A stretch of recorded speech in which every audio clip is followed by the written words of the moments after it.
All set. Great, thank you. Good evening, everyone. Welcome to the December 7th, 2021 Board of Selectmen meeting at 6:30. All selectmen are present. We'll call the meeting to order right at 6:30. That is perfect. First item of business is proposed change to Zoom meetings chat function. So I wanted to share with the board, I had spoken to town council after our last meeting at the office hours. And I had asked him if we were required to utilize the chat feature at our meetings. His response was no, that we offer 2 public comments and the opportunity for the public to raise their hand at any point during a discussion to participate. We talked about that, you know, at an in-person meeting, how the public would be recognized by the chair by coming to the podium and being recognized to speak. The same opportunities are available via Zoom with the raise your hand feature. I'll be honest, I found it extremely distracting and disruptive at our last meeting with trying to monitor the chat as what was going on, and we didn't know the requirements of what needed to be read into record and what didn't. So I had spoken to Jay Montijo, and the only way to turn off the chat feature is it gets turned off as a whole for all meetings for all of Southborough. There's no, you can't pick and choose what meetings to turn it off. And I believe that this is a policy issue for this board to make. Many towns do not use the chat feature. Turning it off, I believe, allows us to have a better organized meeting. I would gladly acknowledge, as we've done before, commenters, you know, to come on and speak. They can raise their hand. We'll bring them over. They can state their name and address as we would do it in an in-person meeting. So my request on this is to get the board's thoughts on this. I will tell you, I would have just turned it off if we could have done it for the Board of Selectmen alone, but obviously it's a policy issue and it would have to be for all. So also, I always worry about Zoom bombs as well. Are we opening the door to that as well? So that being said, we'll just kind of go around the room and get people's thoughts on this. And we'll start with Ms. Malinowski. I don't have an issue with shutting it off. I think we provide the same capability for people to participate as if we were in the room by raising their hand or doing public comment. Thank you. Mr. Haley. Yeah, it's funny, until the last meeting, I didn't realize that. I'm not sure if it had come up in any of our other meetings, and it was, you know, distracting. That's one thing, but from a open meetings, public records perspective, trying to keep track of that is just a mess as far as I'm concerned. You know, and you know, the equivalent would be is if you were at a meeting and there were a bunch of people, you know, sort of yelling things out at you, and you know, you'd take control of the meeting if that happened. So I actually think it should be across the board, so that we're not, you know, dancing on the head of a pin with open meetings laws and public records and what is and isn't. So I'm totally in support of your proposal. Thank you, Mr. Stivers. Yeah, I mean, I think the main issue for me is to provide access to the public, and with the hand raise and chairs of meetings being sensitive to taking a look at the hands and giving people an opportunity to speak as may be appropriate during a meeting. Again, as long as you have the opportunity there, even in a more controlled environment, I think that provides the spirit of what we need to do. So I'm okay with turning chat off. Thank you, Mr. Dennington. I also agree, and thank you for suggesting this. The last meeting where there was a lot of chat, I just found it hard to concentrate on who was talking at the time because there were so many messages flashing up. And as you pointed out, you know, the raise your hand function is really what should be being used. Okay, thank you. And so I'll work with Mr. Purple, and, you know, we'll get something out so all boards and committees are aware, and, you know, we can get this taken care of. So thank you very much for that. We do have Go ahead, a raised hand. Speaking of the point, we do have a raised hand. Just getting ready to go to public comment too. So can we bring Marguerite over, please? Good evening, Marguerite. Welcome. Hi. I'm going to be the problem child here. If you're in a room in a meeting, people can see when someone raises their hand, but if a meeting's going on and a person raises their hand and the board isn't able to respond to them, there's no way publicly for anyone to know that a resident has expressed a desire to speak. Okay, thank you, Marguerite. You know, we're cognizant on it on this board. I know Chelsea's kind of the, she was the chat and the raised hand kind of keeper for our board. And I don't necessarily think we've ever missed anybody. So, but thank you, Marguerite. I appreciate that. Okay, I don't know just if anyone else. one opposite point of view, that's all. Okay, bye. Nope, and it's appreciated. Thank you.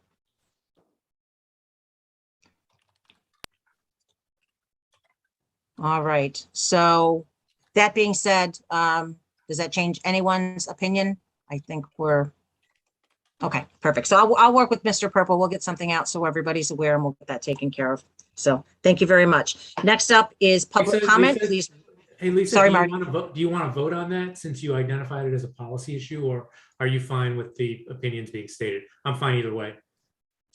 You know what? We might as well just take a vote, Marty, seeing as, yeah, All right. as you discussed it. So I will move that for the reasons discussed, that all Zoomed public meetings for Southborough boards and committees that the chat function be disabled. Did I get that right?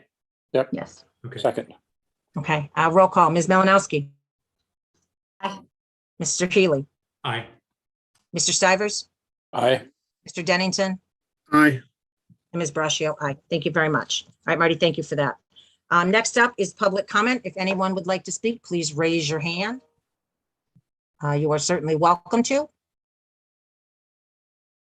All right, I see no one at this time. Thank you very much. We will move on to scheduled appointments. A is Police Department recognition of employees. Vanessa, can we please bring, oh, the chief, did we lose him? I saw he was here. Oh, he's in. He's in. Oh, perfect. Okay, let me go back. Sorry, chief. I was trying to pay attention to raised hands. So thank you very much for coming. Welcome. I wanted to share with the board and chief, I don't see any of your officers in the participants. So I just wanted to take a few seconds, chief, and I wanted to share with the board some of the information you were kind enough to share with me, to recognize some of the officers, and you can certainly add, I'll stop after each one, and you can certainly add anything that you might like. So I wanted to share with the board, there was a couple pretty amazing recommendations for the police department in the last couple months. One of them, one in particular, was the fire department was dispatched to a call for a man down, and it went over the radio to police, fire, and multiple officers from the police department responded, as well as a duty group from the fire department. The first responding officers immediately assessed the patient, began CPR, and continued until the arrival of paramedics. Also, throughout this process, they assisted the fire department in getting information, they provided respirations using a bag valve mask without hesitation. And through the great efforts of the officers on duty, including two officers that were on a detail, came in their personal cars to assist as well. The driveway was fairly steep. The officers assisted in bringing this patient down to the ambulance as well. So, and chief, I'll go to you as well next, but I wanted to make sure that we recognize Sergeant Heath Wittes, Detective Steve Nivert, Officer Jake Woodford, Officer Kevin Landry, Officer Luke Scoroso. I hope I said that right. I apologize if I didn't. Special Officer Dave Hagan, and Dispatcher Kyle DeVincent. So I think there's a huge kudos to them for kind of going over and above, being the first responders in a sense. And I will tell you that this note that went to the police department was on behalf of firefighter Shanahan, which I also thanked, asked Chief Achilles to share our thanks with him as well for sharing what he thought was exemplary work on behalf of the police department. Chief, do you want to add anything to that specific incident?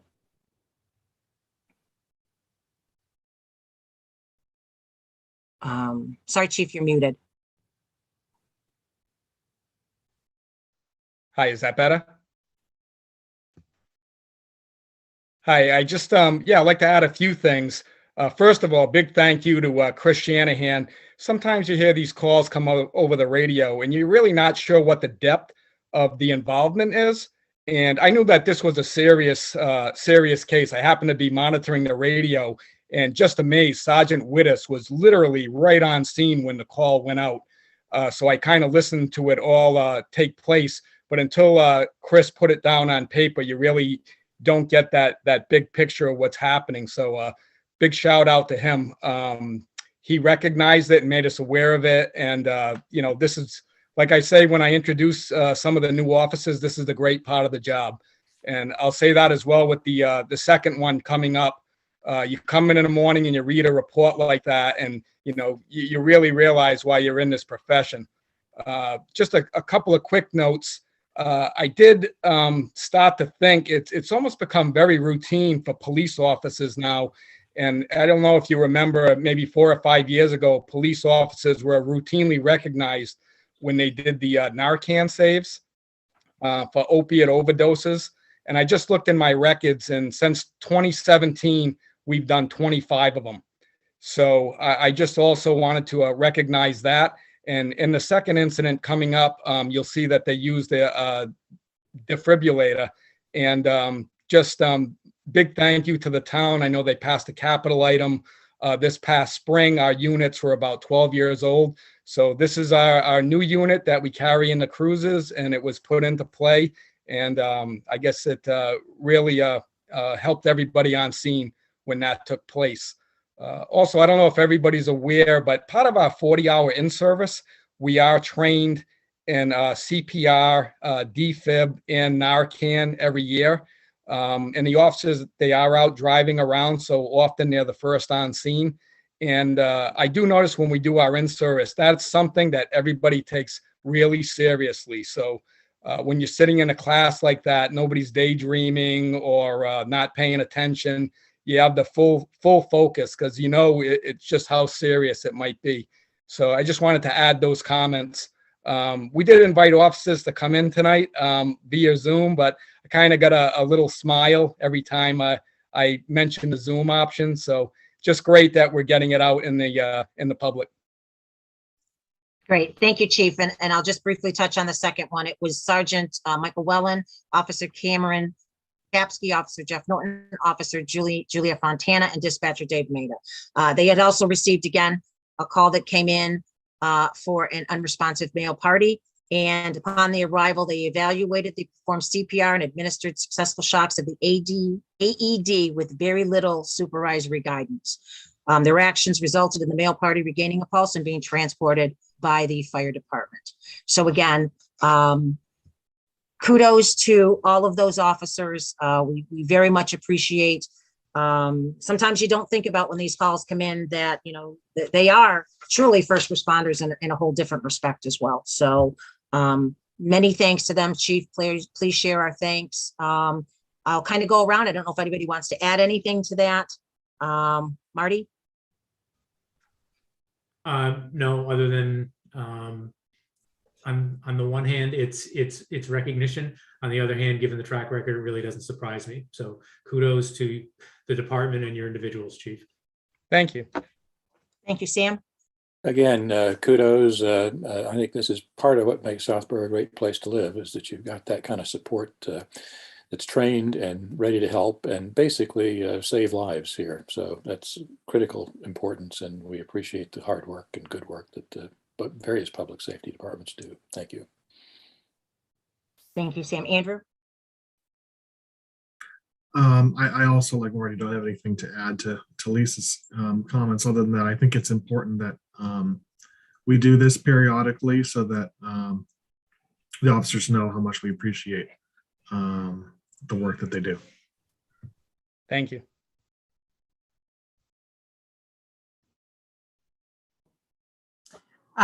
Thanks, Chief, for coming, and thanks for all your department's work every day. Thanks. Wonderful. And actually, I see, Chief, you do have an officer here. Officer Wellen is here. So if we could just bring him over for 2 quick seconds, I'm sure he's heard everybody's thanks, but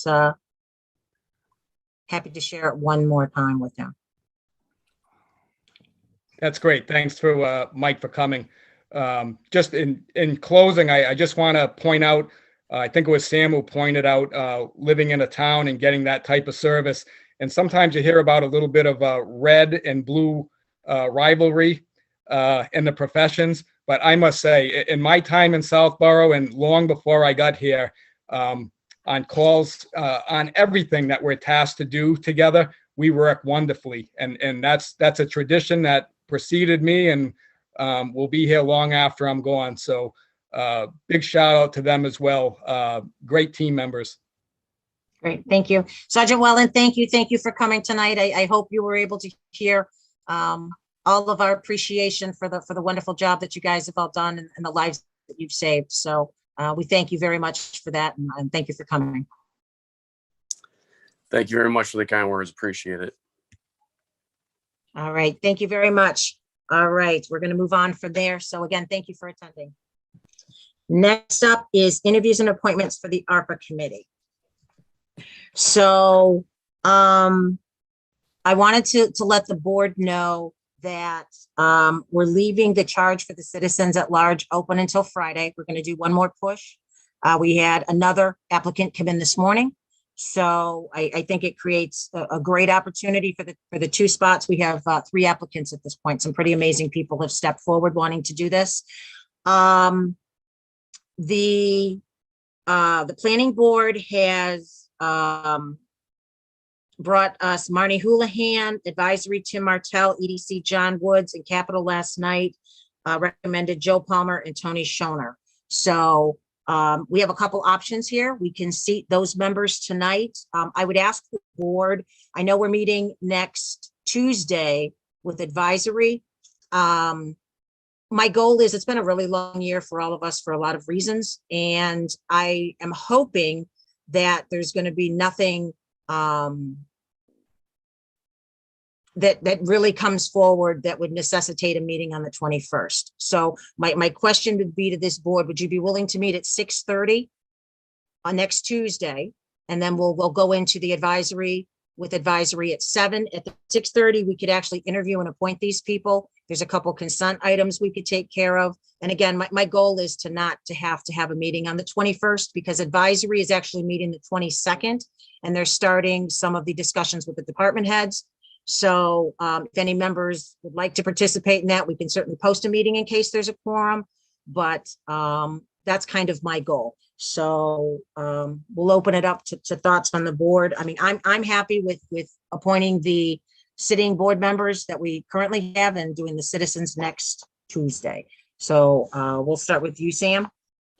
Yeah, why don't we do that? Are we going to talk later about the charge? I had a comment on the charge for the committee. We can. But I'm fine with appointing now. Might as well do it now and have less to do next Tuesday, which I'm fine with appointing and interviewing next Tuesday as well. Okay. Andrew? I just muted myself and then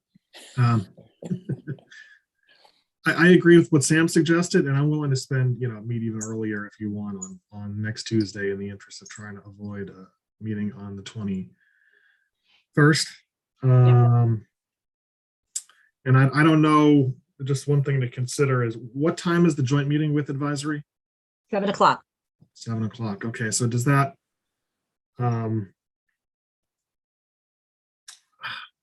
see, I don't know how, if we go through this agenda tonight and there's some other things that require a little bit of follow-up, will we have a little bit of time, maybe even after the joint meeting with advisory, if we had a couple other items to, what is Okay, Marty doing Marty's there? saying 6. I mean, we can certainly see where we're at the end of the meeting, Andrew, and we can certainly, Okay. decide if we can just set Sounds good. 6. And if we get done early, then we get done early, and because it's going to be 2 separate meeting rooms so that there's no disruption in people coming in and out. So is everybody good with 6 o'clock on Tuesday, the 14th?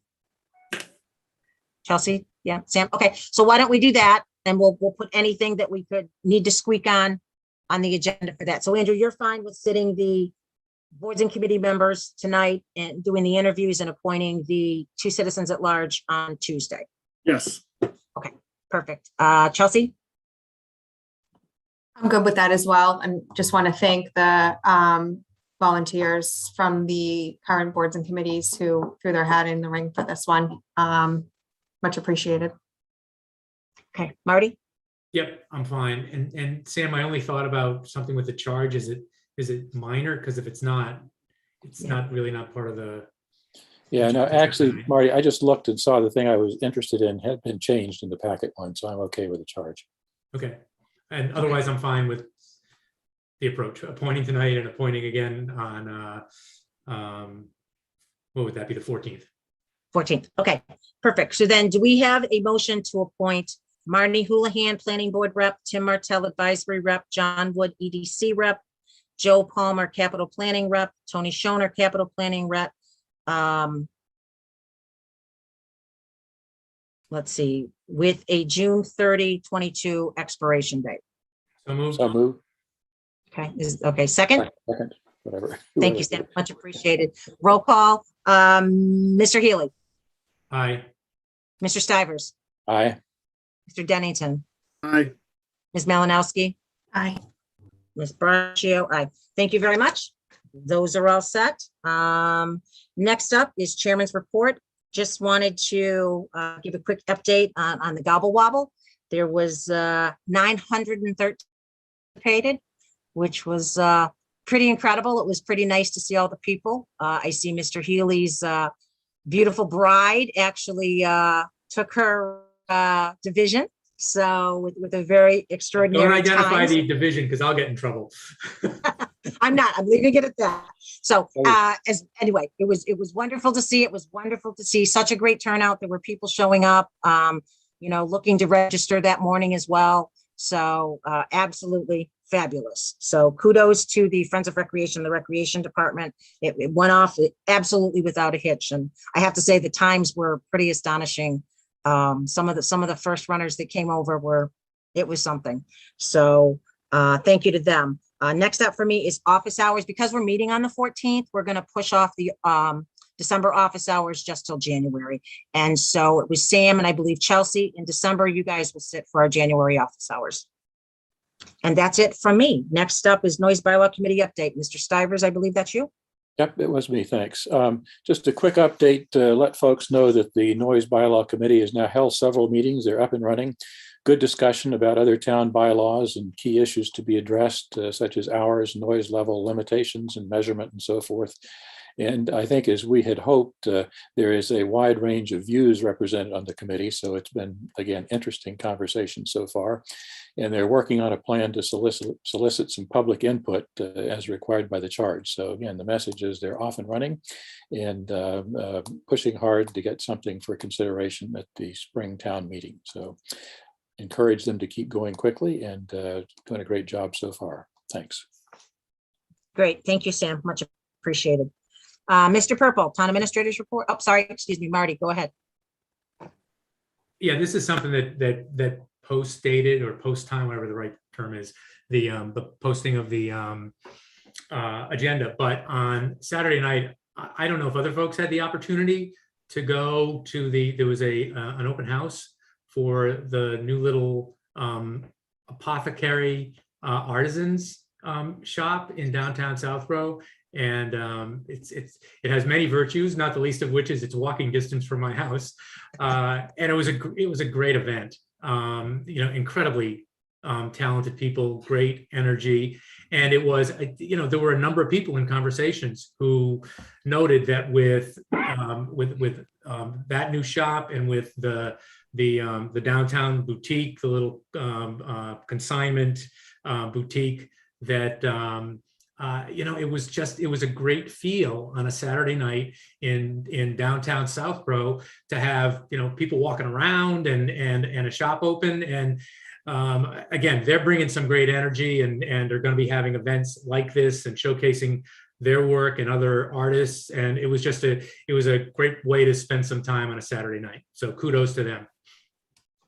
That's great, Marty. Thank you. And I'll add on that there were a lot of successful, in the last couple of weeks, a lot of successful little pop-ups that happened. There was another art group at the, with jewelry and crafts and arts and crafts. It was coordinated, I believe, through the Arts Council at the Knights of Columbus this weekend. The Boy Scouts did their annual shop. I believe it was St. Mark's had also done their annual bazaar. So there's been a lot going on in town, which is great. It's great to see the downtown busy and lots of good things going on. So thank you for Marty for sharing that. That's great. All right, Mr. Purple, Town Administrators Report. So I don't have anything specifically this evening. I think a lot of the things that have been going on are really reflected in some of the consent agenda items. Finance team's been doing budget meetings for the past week and a half. We'll be wrapping those up this week, leading up to the meeting, joint meeting with advisory on Tuesday. I think that's really about it. Oh, the only other issue is beginning negotiations with fire, hopefully next week. And on the heels of that will be DPW. We've received the notice from the union with the interest to come to the table. So that'll be following on the heels of that. And I'm sure the other two right behind. So we've really got to try and get things wrapped up probably sometime in the next 10 weeks. So that's really going to dominate the majority of my time with the exception of the budget and the warrant. Great. Thank you, Mr. Purple. Appreciate it. Next up, consent agenda. There's a lot of items. I'm sure there's going to be some holds. So do we have any holds for A? Yeah. Yes. Okay. Thank you. B, Yes.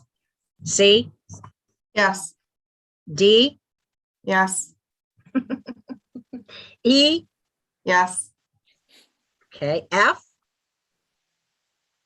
okay, G, H, I'll hold H. Okay, Marty, H2, got it. Okay. I'll hold that as well. J, K, Hold. okay, and I was waiting for that one to come. L, Hold. and M. I'm gonna hold that. So basically, do we have a motion to accept consent agenda items F, G, and J? So moved. Second, Is there thank you, Sam. We'll go round table. Ms. Malinowski, Aye. Mr. Healy, Aye. Mr. Stivers, aye. Mr. Dennington. Aye. All right, and Ms. Braccio is an aye. Okay, we're going to go back to item A. Why don't we start with October 26th? And then I know I screwed it up last meeting, so let's just stick to one set of minutes first. So Chelsea, did you have anything on October 26th? Yeah, just line 48. So we were talking about the reserve fund transfers, and it said that there was a reserve fund transfer for the printer, but it actually hasn't been requested yet. So it should say the request for the printer from for Board of Health is currently in IT's budget and needs to, and the request hasn't been done yet. So sorry, let me rephrase it. The printer for Board of Health is currently in the IT budget and the reserve fund request has not been requested. Okay, was that it, That was Chelsea, it. on those minutes? Yeah. Okay. Andrew, do you have anything on that one? 26th? No. I Sam, was no? not at that meeting, so no. Okay. Marty, anything? Oh, go ahead. I don't, but I just pulled up and looked at the attendees, and Ms. Houlihan is now one of the attendees, and I just want to make sure she doesn't think that we have yet to act on the appointments. Marty may just be interested in what else is coming, but I don't want to hold her up if she thinks that the ARPA stuff hasn't been addressed yet. Okay, much appreciated. Marty, you're all set. We appointed you as the planning board rep to that. So as Mr. Healy said, if that was, you're welcome obviously to stay, but if you have other things to do, then you are all set for the night. Thank you. All right, Marty, thank you very much. So I had nothing on the 26th. So do we have a motion to approve the October 26, 2021 minutes as amended? Sorry. So move. Second. Second. Thank you. Roll call, Ms. Malinowski, Aye. Mr. Healy, Aye. Mr. Stivers, Aye. Mr. Dennington, I will abstain on the 26th because I was not. Perfect. And Ms. Braccio, aye. Great. Thank you very much. All right, Ms. Malinowski, November 16th. I actually didn't have an issue with any of those. Okay. Mr. Stivers? Nope. Mr. Dennington? Wow. I did. I had one. Go ahead, Andrew. On line 337. Yep. There is That's not a mine Lim- too. There is not a Limerick Road in Southborough. There is a Lynbrook Road. Lynnbrok, right? Okay. Was that it, Andrew? Thank you. That's Marty, it. anything? Okay. And Andrew, that was mine too. So I will just say this to Bridget on a 445 line minutes to have the spelling of a street that you probably couldn't hear very clearly. Outstanding, absolutely outstanding, Bridget. So thank you very much. That being said, do we have a motion to accept November 16th, 2021 minutes as amended? So So moved. move. Thank you. Is Second. there a second? Great. Thank you, Sam. All right, Ms. Malinowski, Aye. Mr. Healy, Aye. Mr. Dennington, Aye. Mr. Stivers, Aye. and Ms. Braccio, aye. Thank you very much. Next up, appoint Anthony Schoner as Associate Member of Trails Committee. Ms. Malinowski, that was your hold? Yes, so I have the same comments for B and C. Okay. And thank you for the two gentlemen for stepping forward to apply for this. I was one of the ones that was not in support of having alternate members, so I would just like to vote no on this, but nothing against these two gentlemen. I wish you luck with the position. And hopefully at some point I'll come around to supporting the idea. Okay, thank you, Chelsea. Do we have I'm in the same boat as you, Chelsea, on this one, so I'll add that. Do we have a motion to appoint Anthony Schoner as Associate Member of Trails Committee ending 6/30/22 and appoint William Warren as Associate Member of Trails Committee ending 6/30/22? So move. Is there a second? I'll second. Thank you. Roll call vote. Ms. Malinowski, No, Mr. Healy, Aye. Mr. Stivers, Aye. Mr. Dennington, Aye. and Ms. Braccio, no, as well. Thank you very much. That passes. Approved calendar 2020 license renewals. D, Ms. Malinowski. yes, so as you all know, we have a new food and housing inspector who comes from the shared service grant of the greater boroughs. And she has been very diligent in working through all of the updates for the inspections. And she has not completed all of her inspections yet. So I would like to just hold the common vic licenses until she completes that. And I will be touching base with her the end of this week to make sure that we can hopefully do that for Tuesday. So that's my goal. I just would rather kind of do it all as a package deal. Okay, I'm fine with that. Anyone have any exception to that? So are we going to Okay. vote on the others, just not the common vic, or hold everything until next I week? think we should probably hold everything, Sam, just to keep consistency. Okay, and nobody's going to be put out in any significant way by delaying for a week here, as far as we know. Okay. No, because Mark, aren't the licenses through 12/31 anyway? Yes. Yeah. Yep. So, and you know what? And normally we're working right up until the end, but everything's been paid, everything's all set. So once we get this issue taken care of, then you can do just one vote to do them all. Okay, so we'll put that on for consent on the 14th. Great, thank you. E, Ms. Malinowski.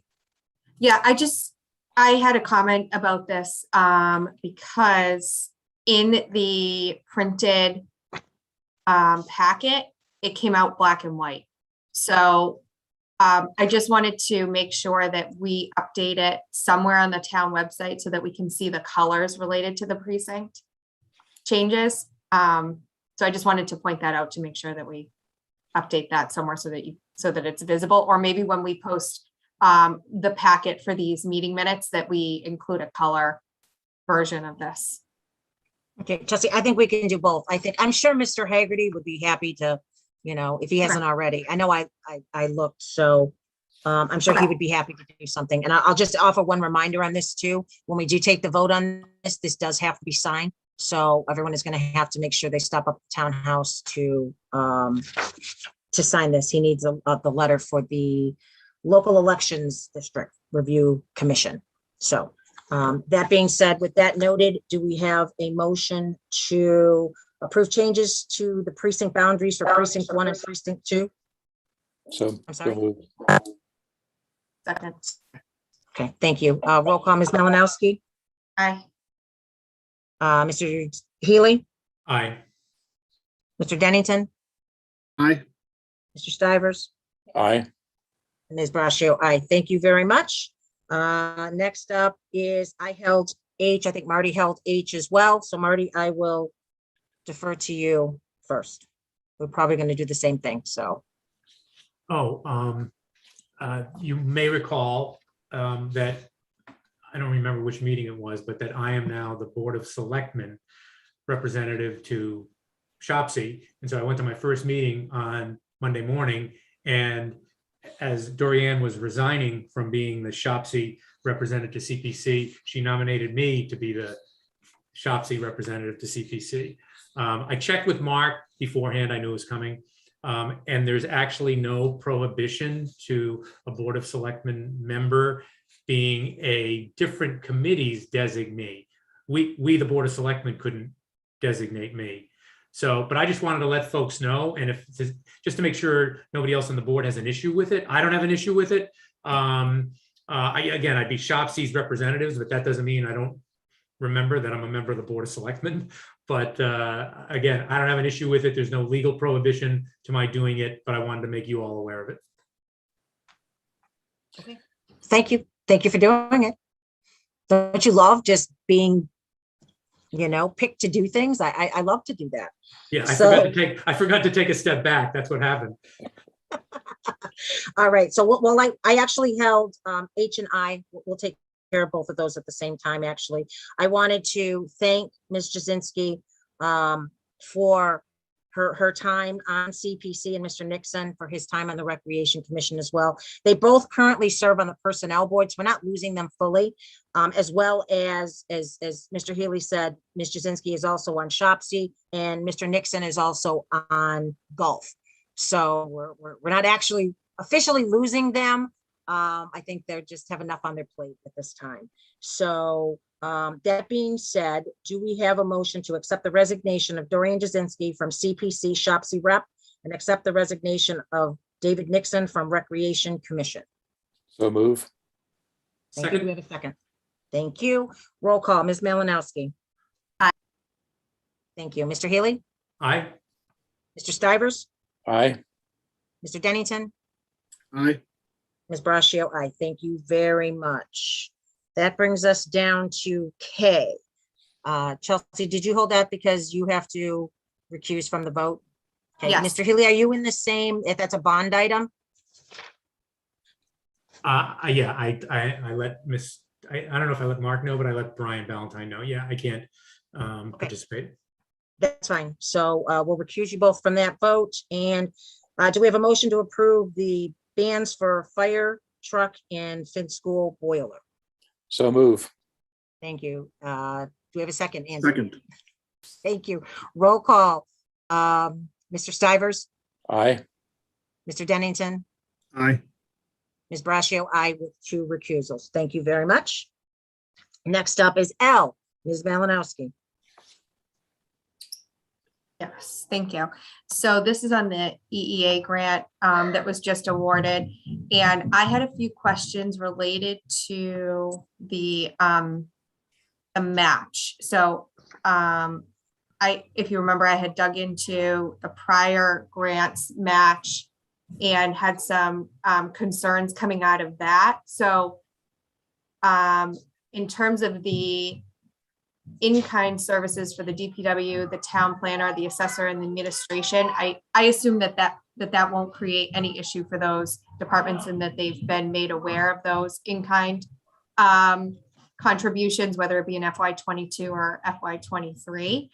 But for the CPC funding piece, it could be requested for the FY23 budget. I assume that the CPC requests have already been made, and I wasn't sure how that would be requested as it relates to a grant, or is that kind of how that's going to work? I didn't know if it was going to be like a CPC article that we needed to apply for, and what specifically related to housing would we be applying for? Mr. Purple, do you have any comments on that? So my only, I have a comment and a suggestion. So my comment is that I did speak with Marika earlier this week as part of our budget hearings. She was in the budget hearing, and I'd asked the question, and the local match, my understanding from her is that this is prospective. I don't know that any of this is a done deal, that people have agreed and that requests have been made for the funding. But I just saw her hand go up. So my suggestion was going to be, Claire Reynolds is here, and Claire helped to put this together, and she may have some better information that she can offer in place of me just stumbling. Perfect. Vanessa, can we bring Claire over, please?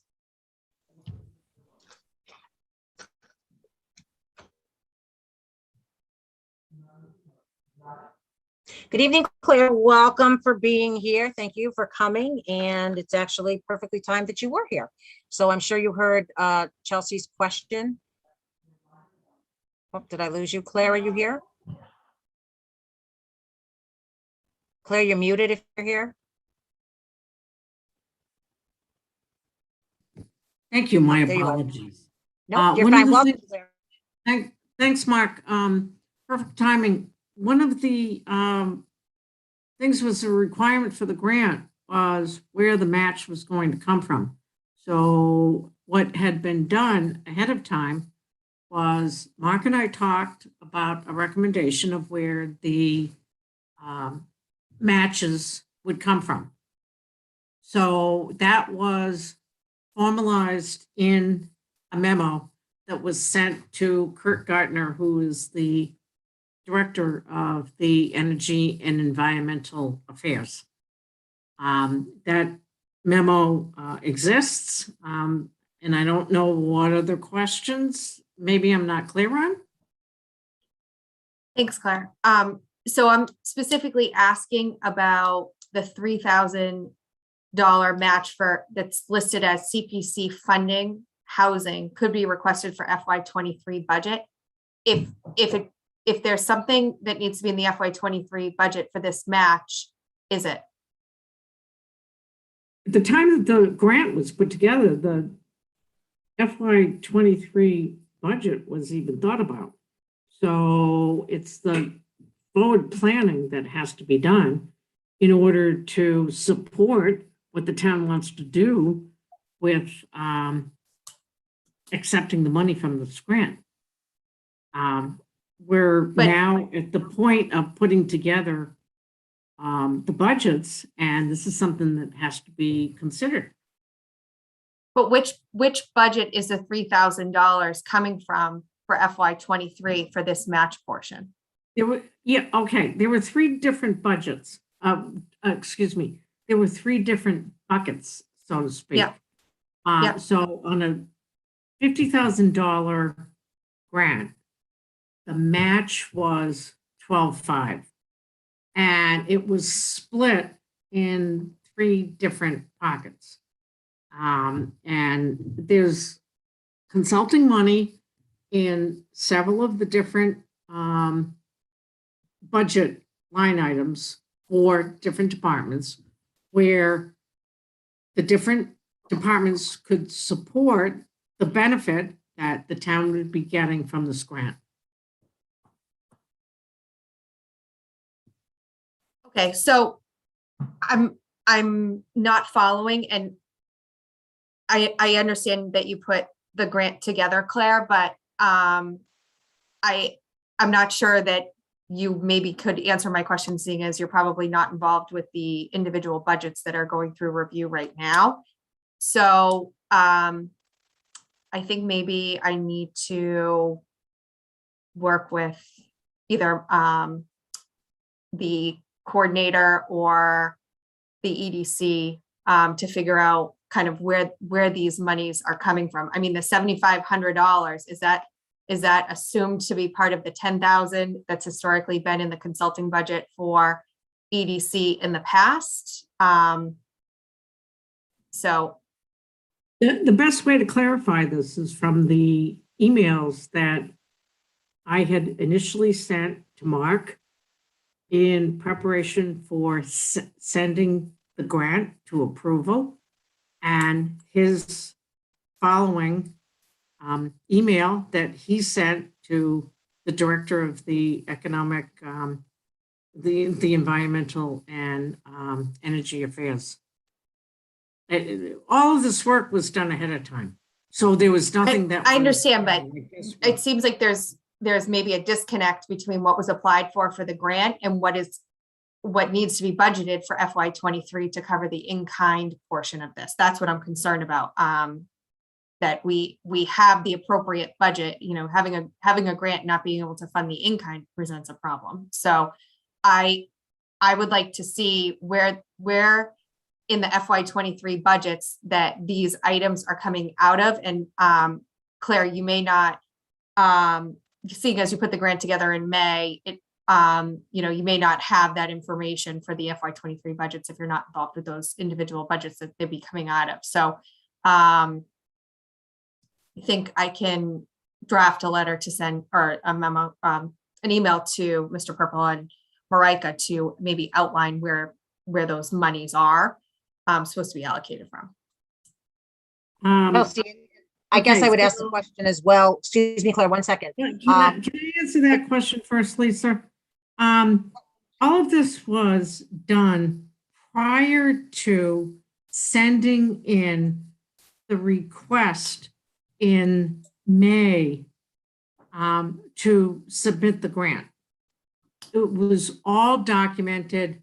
Mark and I have the information. At the time, nobody was doing budgeting for 23. So I understand, what has but to we be were doing done it now. We're doing what it has now. to be done now is the individual departments. If the town wants to go ahead and pursue grants, then it has to be put in ahead of time that there's going to be matching funds that has to be provided from different departments. And if the different departments don't agree with it, well, then the town ought to think about how a grant's going to get funded. Thanks, Claire. So I would just ask 1 second, Mark.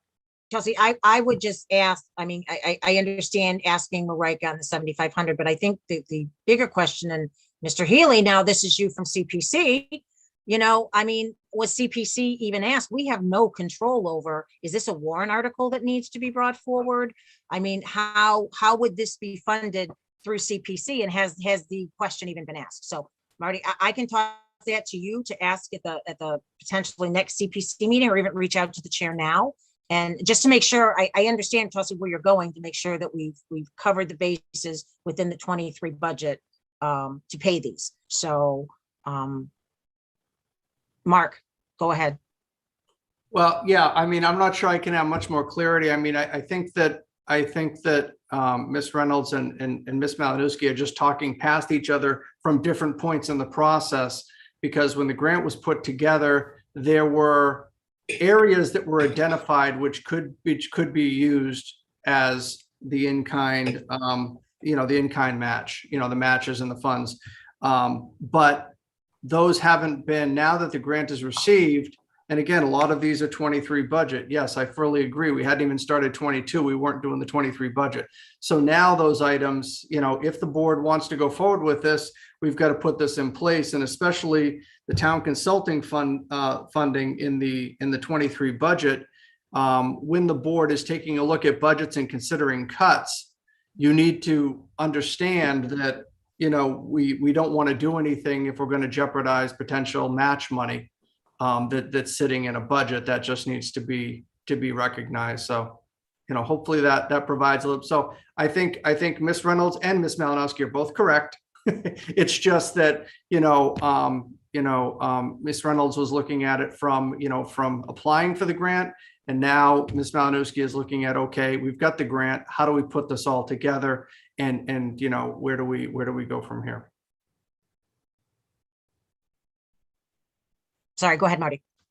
Yeah, it just strikes me that this is a glitch in the grant process, because there's no way that in May of 2021 that the town or Ms. Reynolds or otherwise could have committed to the specific matches. It sounds to me like what you have to do in the grant is identify the potential matches. We've gotten the grant based on those potential matches. So now the town's decision through, it sounds like a bunch of different mechanisms, CPC for $3,000 or so, which is I think a budget article, the regular town meeting funding for the $7,500, and whether or not the town is willing to expend those funds totaling 12.5 in order to reap the benefits of the $37,500 grant. It just sounds again like there's a glitch in the grant process that creates this cognitive dissonance in the timing for it. So did I sort of in a very clumsy way describe that accurately, Mark? No, I think you did well with that. I mean, look, you've got an application process that crossed 2 fiscal years. You've got a grant that, if fully executed, is going to cross 2 fiscal years. So, it does make it a little bit more convoluted, to Ms. Malinowski's point of, well, you're looking for 23 funding for some of the actual dollar matches. Yeah, we're going to have to put in for those. And if one of those falls through, we're going to have to pivot, to figure out how that's going to be filled, either with additional in-kind services or some other funding source. I guess, Mark, my only question for you and/or for Claire is that obviously much of this can't be done until our annual town meeting. Are we in danger of losing the grant money if we don't act before then? Or do we even know? I don't know the answer to that as to, we do have the contract. I'd have to take a look and see when it has to be signed by. I know obviously that no money can be expended until the contract is signed. So I'd have to take a look at the dates and see if we can hold on to it. And, you're essentially suggesting potentially, another 6 months, assuming, let's say, town meeting gets pushed to May. So yeah, I'll take a look at the dates and see if there's any issues, but the contract performance needs to be completed by June 30 of 23. So does it make sense then, Mark, while you're looking to do that, is it going to affect anything if we accept this on our meeting on the 14th? Chelsea, would that give you a better comfort level of? Yeah, I want to make sure, so before we even get to town meeting, I want to make sure it's in the proposed FY23 budgets. Yeah. If we haven't put any, like if CPC doesn't know that they're supposed to do anything, then we have a problem before we even get there. So yes, I think that will, I don't know when CPC is meeting again, but hopefully, we can reach out to CPC and get an answer from them. Yes. And then my second question is, so that was related to the in-kind. My second question is, once we approve this, what's the process moving forward? And, is there anything else related to the project management of this outside of the in-kind that's listed out here? And is EDC taking the lead, and what's their plan with this project? Okay, so Claire has her hand raised. Andrew, I see you have yours as well. We'll go to you second, Andrew. Claire? Thank you. Folks, I thought from every single meeting that I have seen that the town is interested in being able to get as many grants as they have. I'm not exactly sure that everybody's had a chance to read the message that was sent out last day about what Gary Holmes had said in terms of Route 9 and why the town is not going to be able to develop anything if they don't have the proper infrastructure in place. Here's the thing. This is divided up into two parts. So for the current budget year, for 2022, the match isn't exactly what everybody is looking at. It's a reduced amount. If the town cannot support that match money, which is 25% of about $12,000, then do we really want to risk getting or throwing the grant away? I think I'm And missing Claire, something here. if I can just interject here, I don't think anyone is saying that we don't want to proceed with the grant. We just want to make sure that we have the money to fund the in-kind so that we're not in a position where we can't fund it. So And that this was is the why genesis I of my had question. originally- It's not, excuse me. It was not to not accept the grant. I just want to make sure we have all of everything dotted off so that we can move forward with it. So I appreciate your comments, but the direction I was going was not to accept the grant. I just would think that between now and the end of the fiscal year, that the town people who decide this would be able to come up with the minimal 25% match. That's all I can say. So Claire, I don't think anybody is saying that we don't support looking for grants and want to utilize grants. I think there's just a couple questions that are looking to be answered. I mean, I fully And- support, and- putting yes. this on, excuse me, 1 second, Claire. I think the board is pretty clear that we want to put it on the agenda for our next meeting next Tuesday and just get some answers to some questions. And I think it's just a due diligence part, Claire. I don't think it has anything to do with not wanting to accept the grant and are not grateful, that we were able to get the grant. So I'm just going to go to Andrew quick, Claire, and I'll come back to you. Go ahead, Andrew. Sure. So Mark, when you said that, when the town put in for the grant, that the delineation of what buckets the local match would come in was prospective, did you mean by that I mean, obviously it's prospective because you crossed a fiscal year, but that it could be changed a little bit, that the town will know that, the state will know that the town will match this amount of money, but that there's some flexibility about what bucket it comes out of? Yeah, I think, you need to give the state or whoever is offering the grant some level of assurance Okay. that if they require a match, that you can do it. So I just wanted to, the one piece of it that I had a question about is the CPC funding, right? Because I was just, while we were here, I Googled the annual warrant for the last annual meeting, right? So the CPC does it have an actual dedicated budget, or there's just individual articles that are voted on? So if it's only $3,000, could instead we could commit that, the EDC would, since the EDC brought it forward, that there would be $3,000 in the EDC's budget to contribute to the local match for this grant. There would seem to be more of a match if it came from the EDC than the CPC. Well, and I'm not even sure if that's going to be a warrant article, because you do have CPC votes on the books that CPC funded, or provided funding for affordable housing. And basically, Shopsy can go back to CPC and make a request to use some of that funding for a project.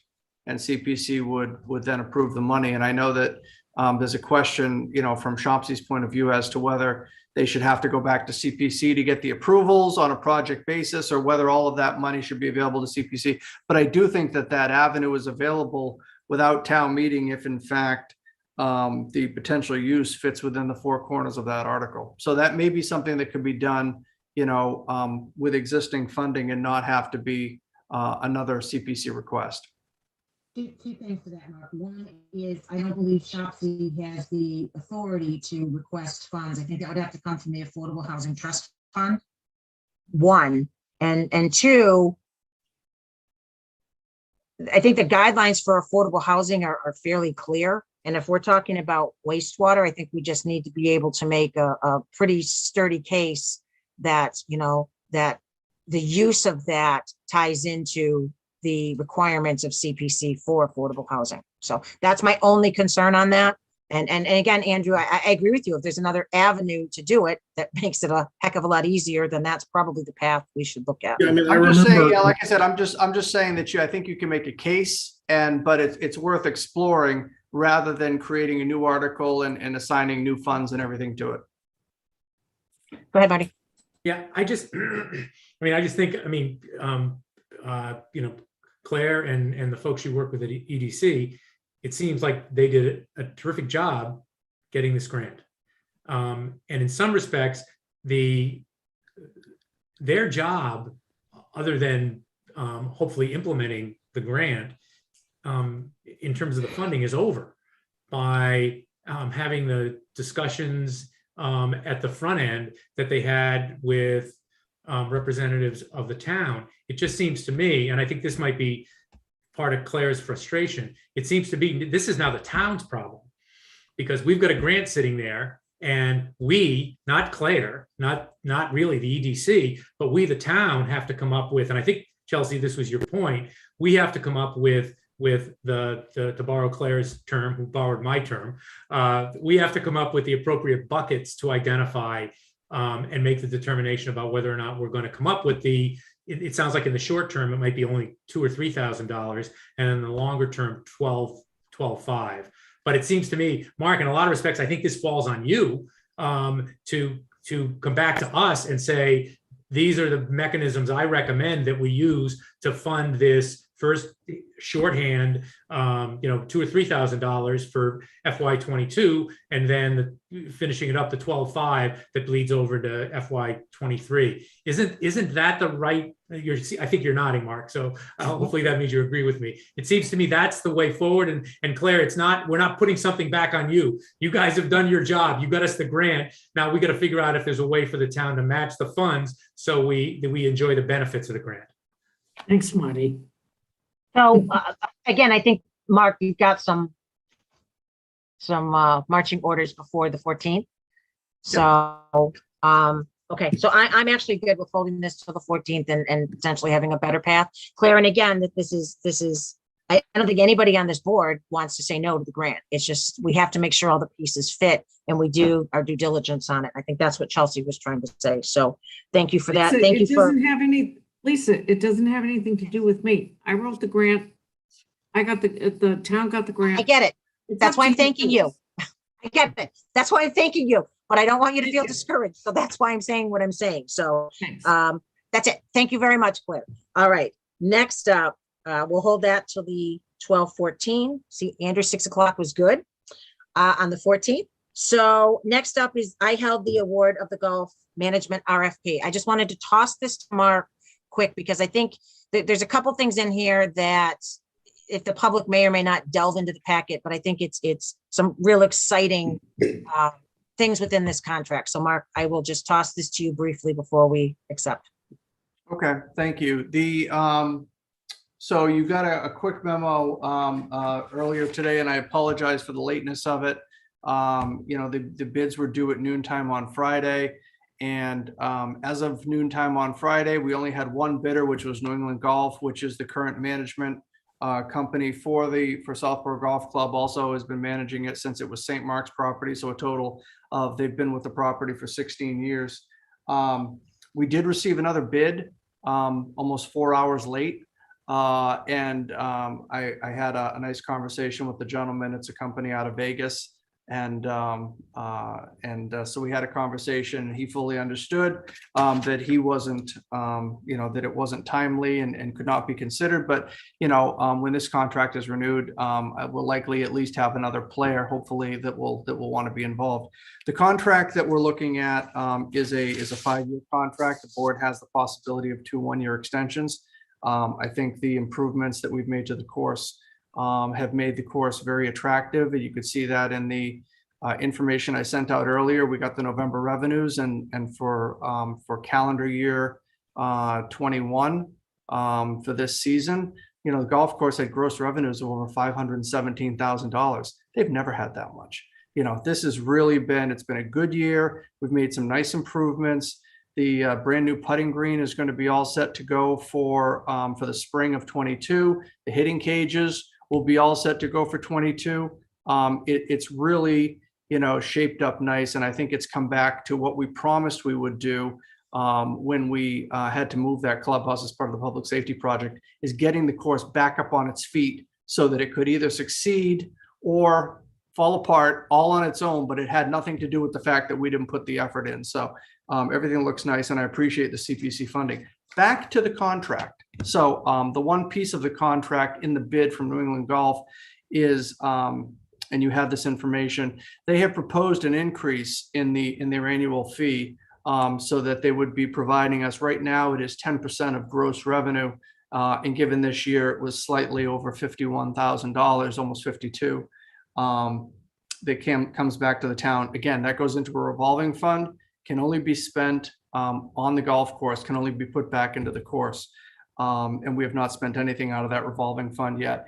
If we were at the proposer is recommending a contract that increasing the 10 to the 12%, up to $550,000 in gross revenue. Anything over $550 in gross revenue, the town would receive an annual fee of 20%. And so it's a nice increase from where we are now. If the 12% was in play this year, the 51.7 would have turned into almost $62,000. So a little bit better. And I did have a brief conversation with Mr. Harrison. He is excited for next season and hopes the town is excited as well. And looks forward to moving forward with this should the board award the contract to New England Golf this evening. You're muted. Sorry. I know. Thank you. So thank you. I just thought it was important for anybody that may have been listening in to know that the contract went out and it came in with an increase. So that's a great thing. So that being said, we have a motion to award the golf management contract to New England Golf Corporation, subject to the successful negotiation of a contract. Go ahead, Sam. Question, Lisa. Mark, just to be clear, Mark, we're no longer under the exclusion of the first 200,000. No, that was a 1-year deal in kind of that transition season that we had. Yep. No, that deal's going away.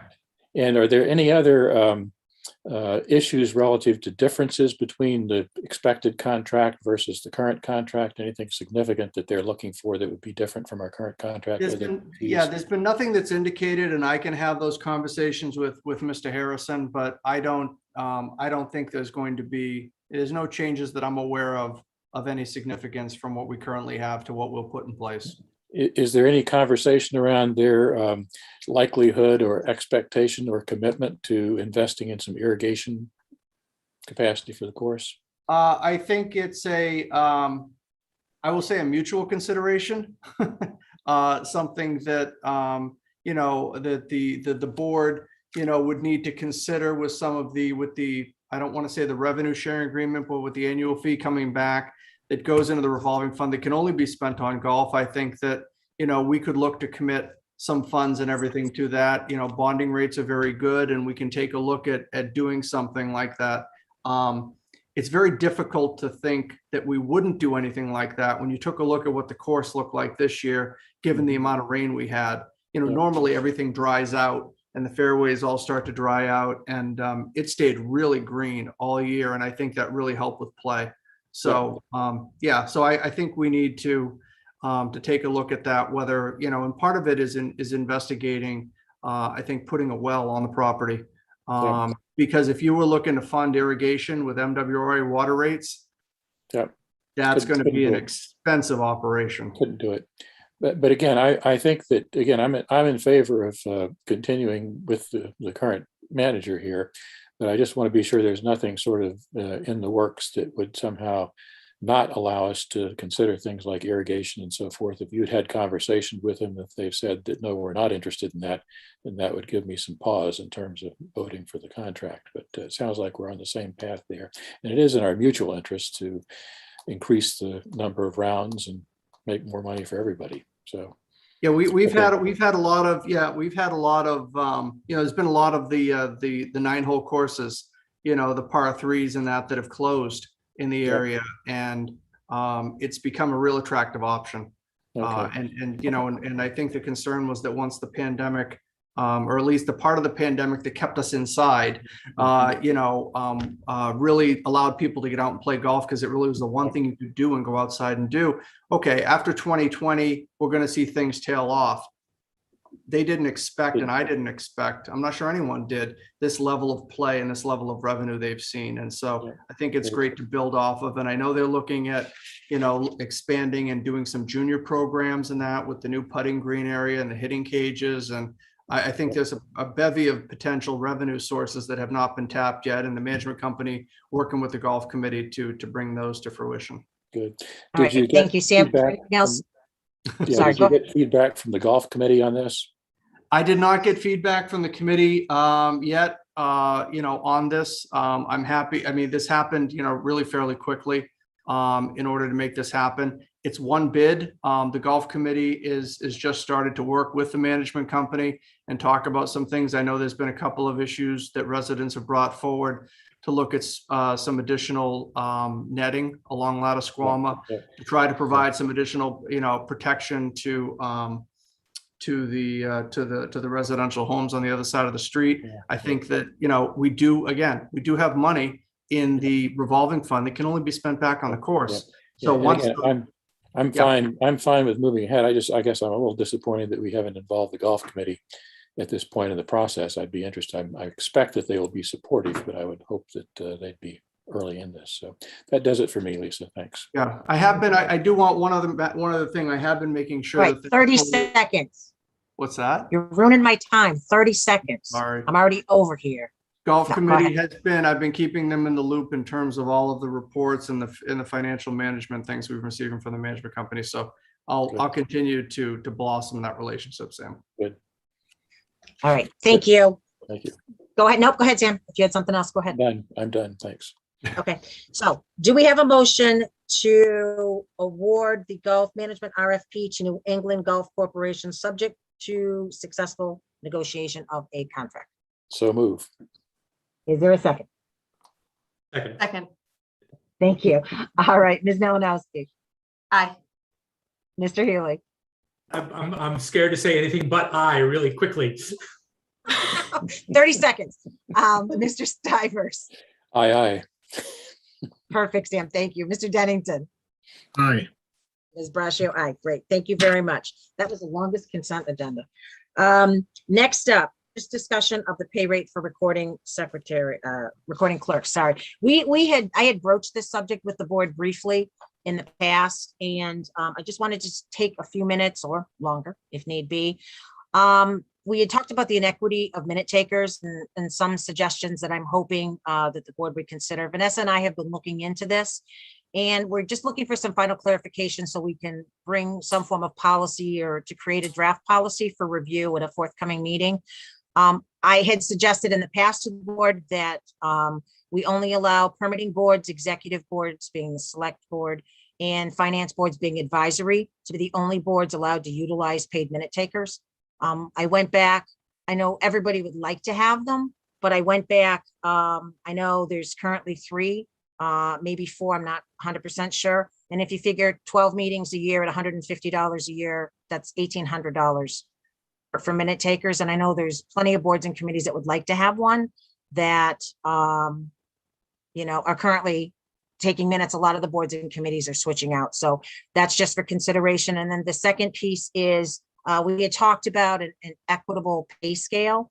And in the past, it's always been a flat fee of 150. And I know we've seen some variation in meetings. It could be anywhere from an hour to, our last meeting was 5 hours, which is a prime example. So Vanessa and I had talked about proposing like a flat rate based on meeting length, not based on, obviously, if you had a 4-hour meeting, they're going to be taking notes, but then they've got to compile the notes into an actual draft document. And as we saw tonight, the 455-line document. So we were looking at potentially a $50 an hour, again, based on length of meeting. So even though the meeting is 3 hours, you're actually paying them a little bit more, based on the time that it's going to take to compile. So those were my initial thoughts. I wanted to, the board was relatively supportive in trying to put a policy forward. So I just wanted to get thoughts so we could try to put a draft together that works. So we will start with Mr. Dennington this time. I think that idea makes sense. Okay, on both fronts, Andrew, the permitting boards and executive Yes. and okay. Thank you. Let's go to Chelsea next. I think it makes sense. I think it'd be nice if we were able to have all boards and committees that wanted a minute taker, be able to have a minute taker, but where it's really not, especially this year, a good year to be introducing anything new. I think it makes sense to make it consistent. I think there's a lot of boards and committees that do a really good job of taking their own minutes. And obviously we appreciate everybody's volunteer time for boards and committees. And hopefully people will be okay with rotating around as needed to take minutes, as some are. Thank you. Mr. Healy. At least I'm in support of both of the tangents. I will say though that, and I don't know what the number is off the top. Maybe it's prohibitive, but back in the day when John Wilson first appointed me to the personnel board, I think, I could be wrong, but I think every board and committee in town had a designated scrivener who was responsible for minutes. And, obviously people on some of the smaller boards and non-permitting boards and things like that, they are terrific and they do a good job with the note taking. But I guess it's not an urgent request, but maybe and I see Mr. Haggerty lurking out there in the attendee list. But maybe if we had an idea, excuse me, how many meetings there are every year total. And I think the way he keeps the records, we probably could get that number relatively quickly. Because honestly, if it's short or even medium money, I think it'd be a nice thing to be able to do for folks who are volunteering their time, to not have to burden them with both dealing with the substance of their committees and also being worried about taking notes. So I think your proposal is a good one, but I guess I'd like some additional information to see just how much additional money it would take so that all of our boards and committees didn't have to worry about. Sam mentioned the noise bylaw committee. They start off I think the first item on their agenda every time is to appoint a scrivener for the meeting. And, and that's fine. And it's kind of funny and everything like that, but it'd be nice if that weren't the case. So sorry to be a little long-winded on it, but that's my thought. No, and Marty, that's fine. For 12 years, I took the minutes on open space. So I get it. And I understand, but again, it's just, I've had a lot of different boards and committees ask, well, why does some get it? And we don't have monies in our budget. We don't have a big enough budget able to sustain it, and I tried to do the average on 12 meetings a year.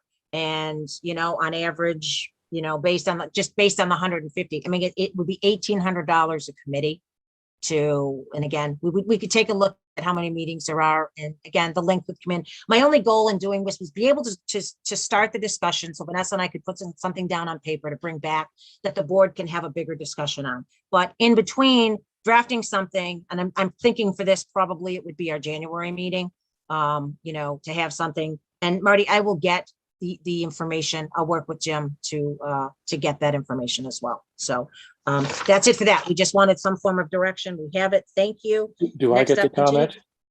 Oh my gosh, Sam, how did I forget you? Go right ahead, please. I know. Sorry. You have 30 seconds. When I I was could- there, that's what screwed me up. Go ahead, Sam. Sorry. I could feel the momentum passing me by there. No, thank you. I appreciate it. I'm on board in terms of the $50 per meeting hour kind of thing. I think that makes sense. But I'm actually substantially farther out on the Marty fringe on this one, in that I listen to a lot of meetings. I hear a huge amount of angst in terms of minute taking. And I think it's hard to get volunteers on a lot of these committees. And I think the minute taking is a substantial deterrent nowadays, given that the expectation is for more detailed minutes than ever used to be the case. I mean, and 5 years ago, minutes were typically exceedingly brief. And I think we're doing a much better job, which is worth something. So my theory is whatever we do, there are going to be people who are unhappy about it. And so you just got to, I think, make an executive decision on this stuff. And it seems to me we could come up with a list that is more expansive, I think, than you're thinking about, and is going to not include some committees, which is unfortunate, but we got budget limitations. So I'd be in favor of a more expansive list of committees that we provide minute takers for, and see how it works. And if it seems to be unreasonable after a while, then we can change it, certainly. But I think this is one thing that we could do to make people's time on committees more productive and more popular, if you will, in terms of support for committee work. So that's my 2 cents. Thanks. Okay, Sam, so if you're thinking of any committees specifically, I would suggest if anybody wants to, outside of the permitting boards, the executive board being the Board of Selectmen and advisory, if you're thinking of any outside of those, anyone, if you could send them to Vanessa, not to me, I'll take a send them look. to Vanessa. So, then when I bring the document back, we have it, and, Okay. that will shorten the discussion as well. Okay. So it'll be more inclusive. So great. Okay. Thank you. Sorry about that. Lisa, sorry, Go ahead. Lisa, you have a hand up. Oh, perfect. Who do we have? Mr. Litt. Good Well, evening, Mr. Litt. Good evening. Welcome. I thought I was going to go through a whole meeting without raising my hand. I maintain a database of all the minutes announcements that come out. So from January through December 7th this year, there are 589 of them. Now, a couple of those are going to be requests for minutes that are later satisfied, but that's the order of magnitude you're dealing with, over 500. Mr. Litt, you're so efficient. Thank you Yes. so much. No And extra there's charge. $60,000. So something to think about. Tim, much appreciated. Thank you very much. So again, we'll kind of look at that as well. So much appreciated. Okay, that being said, and Chelsea, thank you for being the barometer on raised hands. Much appreciated. Next up, continued discussion of adding a 5th full-time communications officer position. I think Chelsea has an update for us. I do, yes, thank you. So I had the opportunity to meet with Mr. Purple and Mr. Valentine related to some options for the 5th person dispatcher. And Mr. Purple was kind enough to reach out to labor councils to get some answers on the temporary position. And the answers that came back were not, they were not as clean as we were hoping as it relates to a full-timer fitting in with a unionized shop. So we went back to the drawing board. I sat with Chief Paulus to review some of the budget numbers, kind of got those massaged a little bit, and then came up with a proposal related to hiring a part-timer and giving as many hours as were available to the part-timer, understanding that it may trip under the SAP, it may trip the full-time benefits that are available based on the number of hours worked for subsequent weeks. And so Chief and I kind of went back and forth on that one. And at this point, given that he has his full-timer, 4th full-timer filled and a part-timer kind of under training, he's going to stay the course on that until FY23 comes up. So I think his intent is to do a 5th dispatcher for FY23 and kind of continue to, plug and play on overtime and part-time for the rest of this fiscal year. So I just wanted to close the loop on that. And appreciate Labor Council's weighing in and the chief kind of sitting down with me and going through all his numbers. Any questions for Chelsea on this? I mean, there's no action item for us tonight. I think when we look at budgets, go ahead, Andrew, sorry. So the short summary is that this issue is going to go through the ordinary annual budget process rather Yes. than okay. I think that's good. Yes. But I just wanted you to know kind of the options that were explored and what may or may not work. Oops, sorry, Marty, any questions? Sam? Say I didn't forget you this time. Okay, thank you. All right, Chelsea, thank you very much. Next welcome. item is discussion of warrant article to change the date of annual town meeting. So I just put this on. I want to be clear that Kristen LaVault had reached out to me. She was the spearheader of the article to change town meeting to a Saturday to be more inclusive. So she did reach out to me, and there was nothing in the packet, and she didn't know, what the board was looking for. And I did explain to her that the board wasn't even aware that I was putting this on the agenda. I was just wanted to explore whether the board had any interest in taking a look at how we could still be respectful of the town meeting vote. And kind of what spearheaded this for me was they're just finishing up the budgets now with the departments, the committees, the commissions and whatnot. And we're meeting with advisory next week on Tuesday on the 14th. And with holidays and everything, we're really not going to be delving into budgets realistically until pretty close to January. So we basically have 6 weeks before the warrant is printed. So I was concerned, and again, I shared these same thoughts with Kristen. I was just concerned that, in March, we don't necessarily have the state aid numbers or the school numbers, and that we're basically working on assumption. And the goal is to have a better picture to be able to make better decisions. So, and again, I explained to her this was just to explore if the board was even open, and that we would, obviously, my goal was obviously to be respectful to the changes that town meeting made and the parents wanting the opportunity to attend and be represented. And I'm hopeful that if this board wishes to explore, we could, Kristen could be involved in that process, in those discussions as well, that we could find something that would fit everybody, potentially you have the opportunity to do something like we do for Southborough Unscheduled. I think that town meeting is importance and participation. The option could maybe be to not schedule sports or sports on the fields those days to allow the parents the opportunity. Again, I'm not saying what it should be or shouldn't be. I just, again, have concerns that, especially this year, when we know what we're going into and having the 6 weeks, I just wondered if there was a different way that could still meet the goals of, what town meeting had wanted before, and to give a little bit of additional time. So I will leave it at that. I just, again, looking to see if the board is even interested in exploring this in any way. I will just share those concerns. So we'll just go around. Chelsea? Yeah, I mean, I think it's, having town meeting so early makes it extremely challenging. I think the biggest unknown, though, isn't known until the assessor does his work, which we know isn't, regardless of when we had town meeting, we won't know that. But without having the state aid numbers, without having the Algonquin split maybe until January, it does really create a tight timeline for advisory to do their work and for us to make the best proposal to town meeting that we can.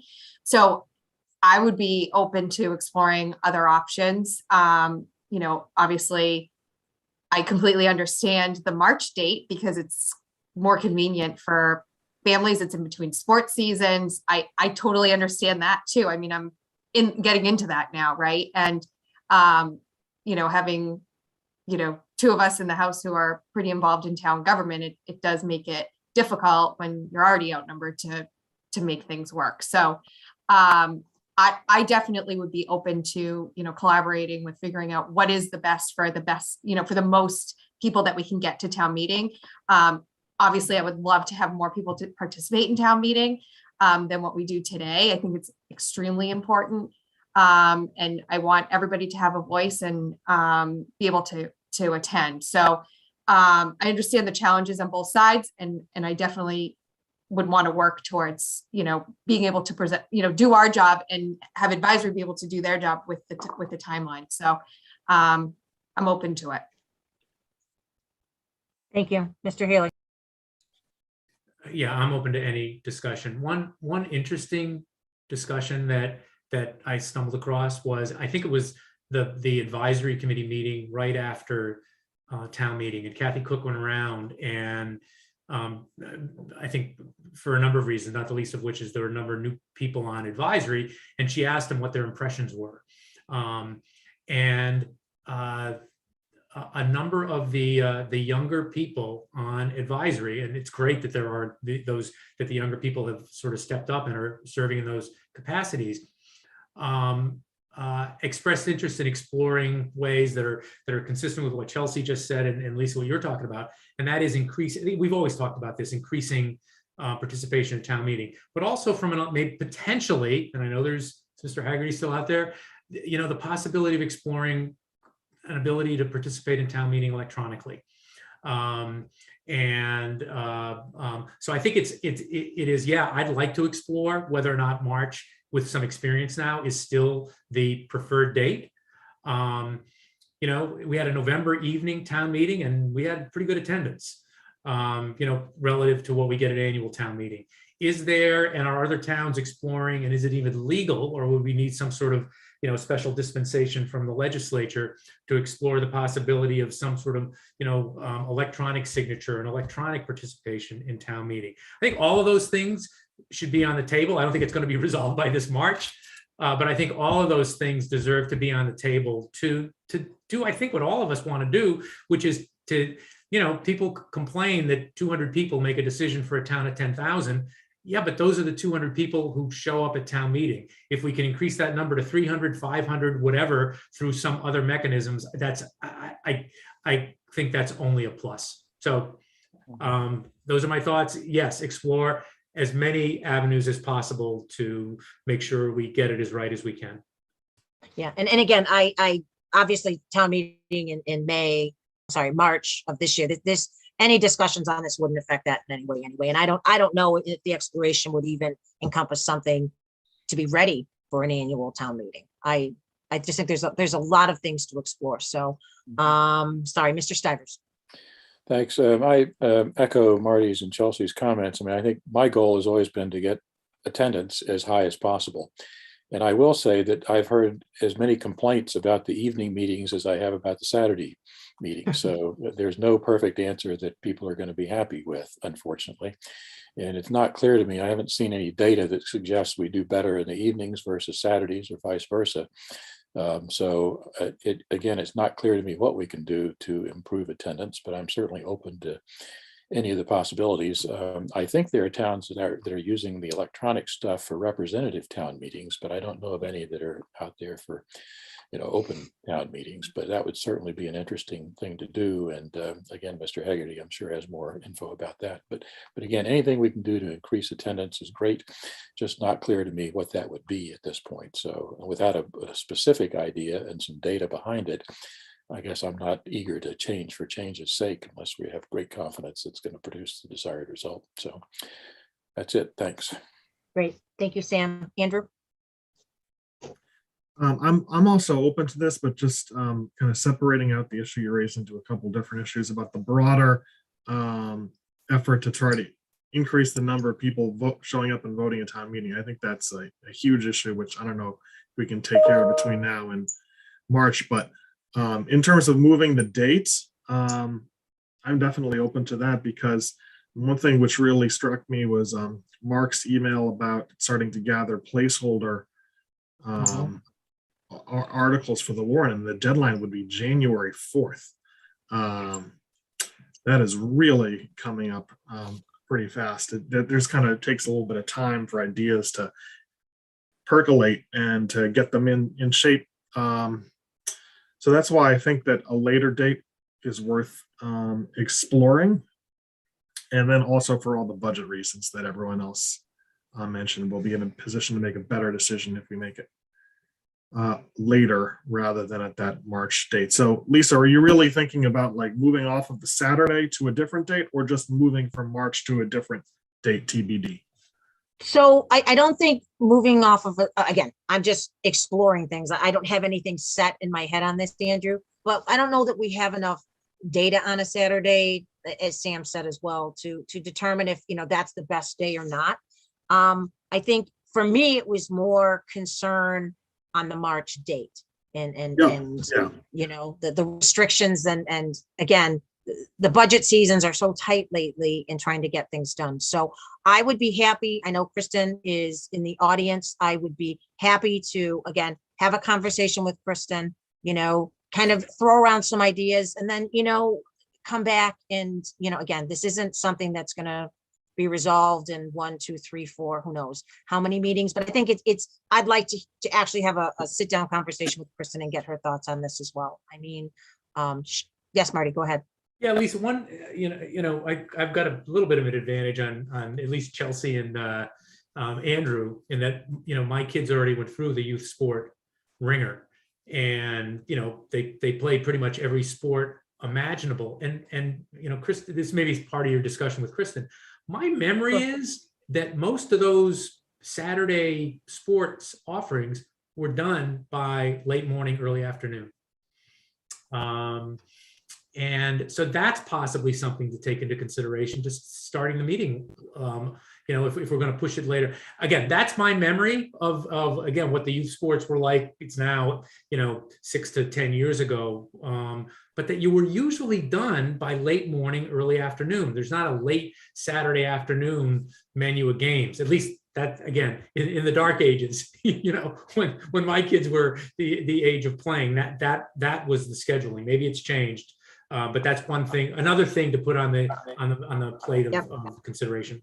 Okay. And Marty, and kind of adding on that, if that does appear to be the case, maybe I brought this up a few times, maybe we consider doing, a spring and a fall town meeting and you break things out and somebody's not sitting there. I think that's a big concern for people. And I've heard it from a lot of people that it's a long day to go on a Saturday and start at 10 and, be there really late.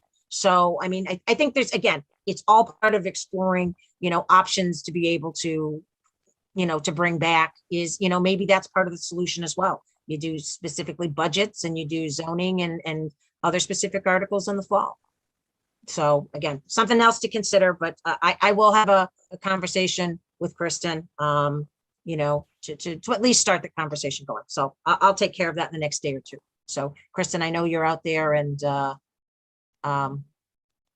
I look forward to talking to you. So, okay, that was that piece.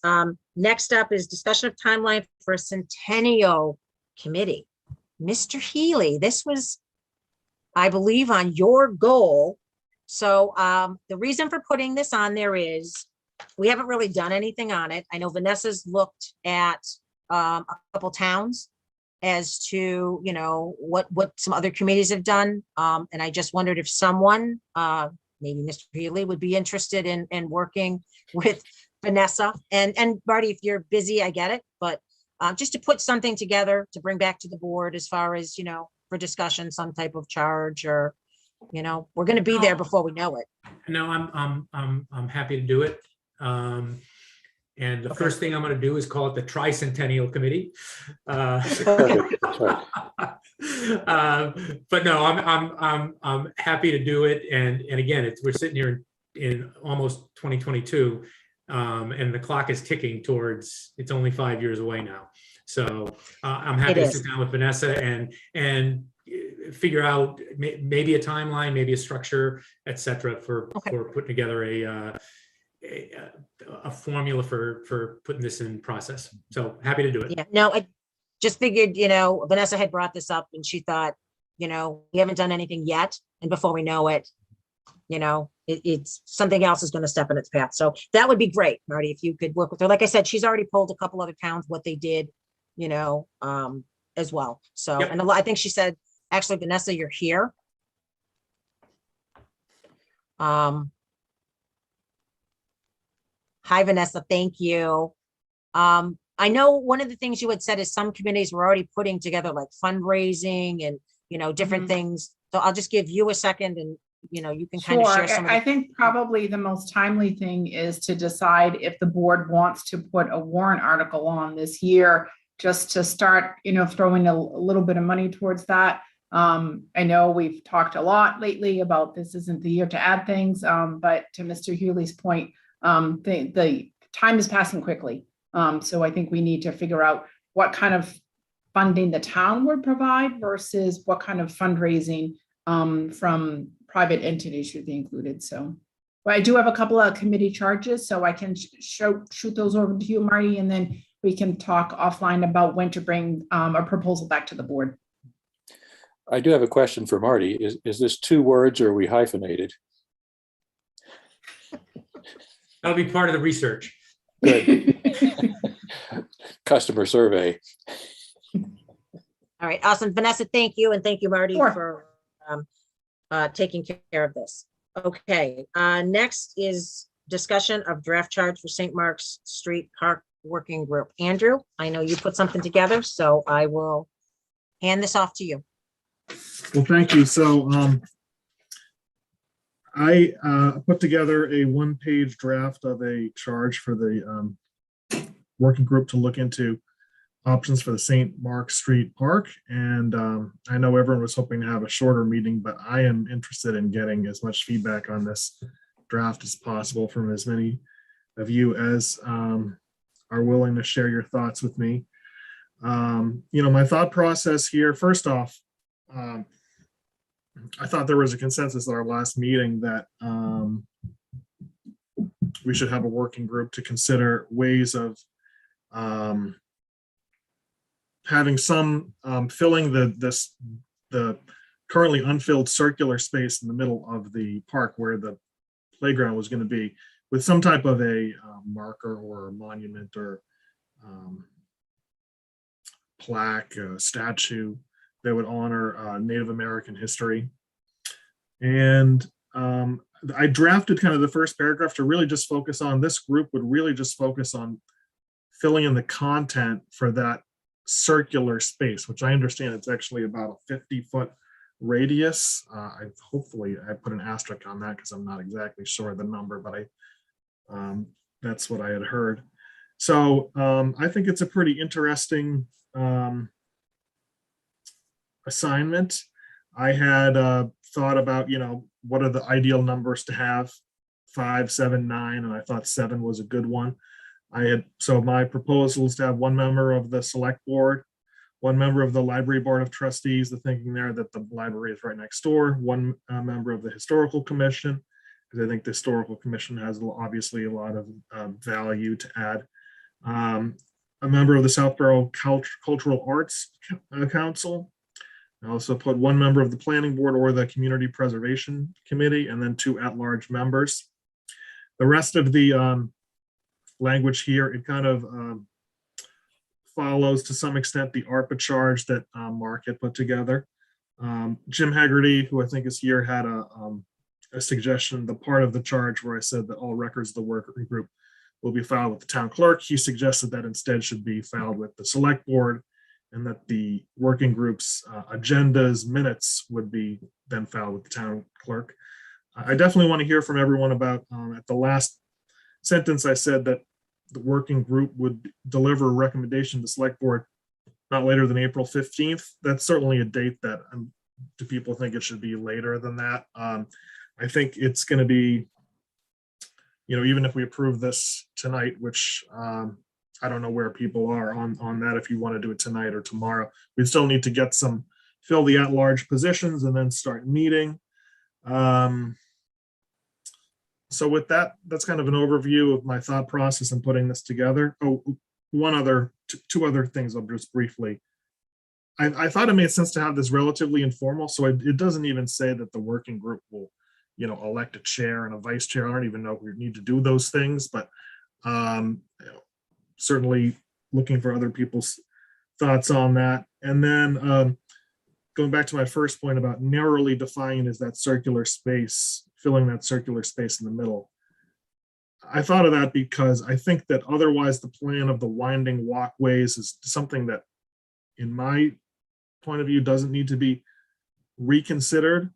And also that the planting arrangements is not something that really would be within the purview of this working group. I know open space is already has had some discussions with the DPW about that. So it's really just about, thinking about what should be in the center of this park. So the challenge here is I know everyone wants a short meeting, but I'm very interested in what people think about this. So hopefully everyone will just tell me their thoughts. All right, Andrew, thank you. Town business always takes precedent over a short meeting. As we know, I don't think this will be a 5-hour meeting, Andrew, so I think we're good. So thank you for putting this together. Thank you. I know that you had, good discussions with Jim on this as well. I know one of the things that I find appealing about the park is that it's going to be ADA compliant. And I think it creates tremendous opportunities with the library to be able to be inclusive, to those that may not be able to get on the lawn for some of the story times and whatnot. I think this creates an amazing avenue for ADA compliance as well as, Andrew. I think it creates within the circle itself, it creates a huge educational tool that I think everybody can benefit from. So I think this is great, Andrew. I thank you for stepping forward and putting this together. I'll open it up for thoughts from everybody else. I don't know where I left off, so I think it was Marty. Andrew, very good idea. The charge, I think makes an awful lot of sense, and I agree with you that the focus should be on the where originally there had been discussion about the playground going. And is now sort of an open space that is undefined, but should be defined. Here's one, my biggest thought is on the composition of the committee. And thinking about it was driven by a couple of things. Number one, I've watched several of the noise bylaw working groups, whatever it was called, committee meetings. And a number of things struck me about those meetings, not the least of which is it's not that they're faces I don't recognize, but they're faces I don't recognize from town government meetings. And I find that incredibly refreshing. And I looked back, and the working group for Main Street did not have members, specifically designated members of boards and committees on it.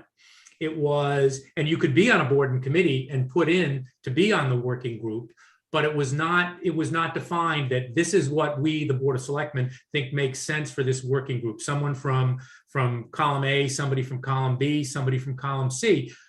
It was put out for people who are interested in exploring and putting in the work to look at Main Street. And again, I think the noise bylaw group is done impressive work so far, and hopefully we get a great product out of them.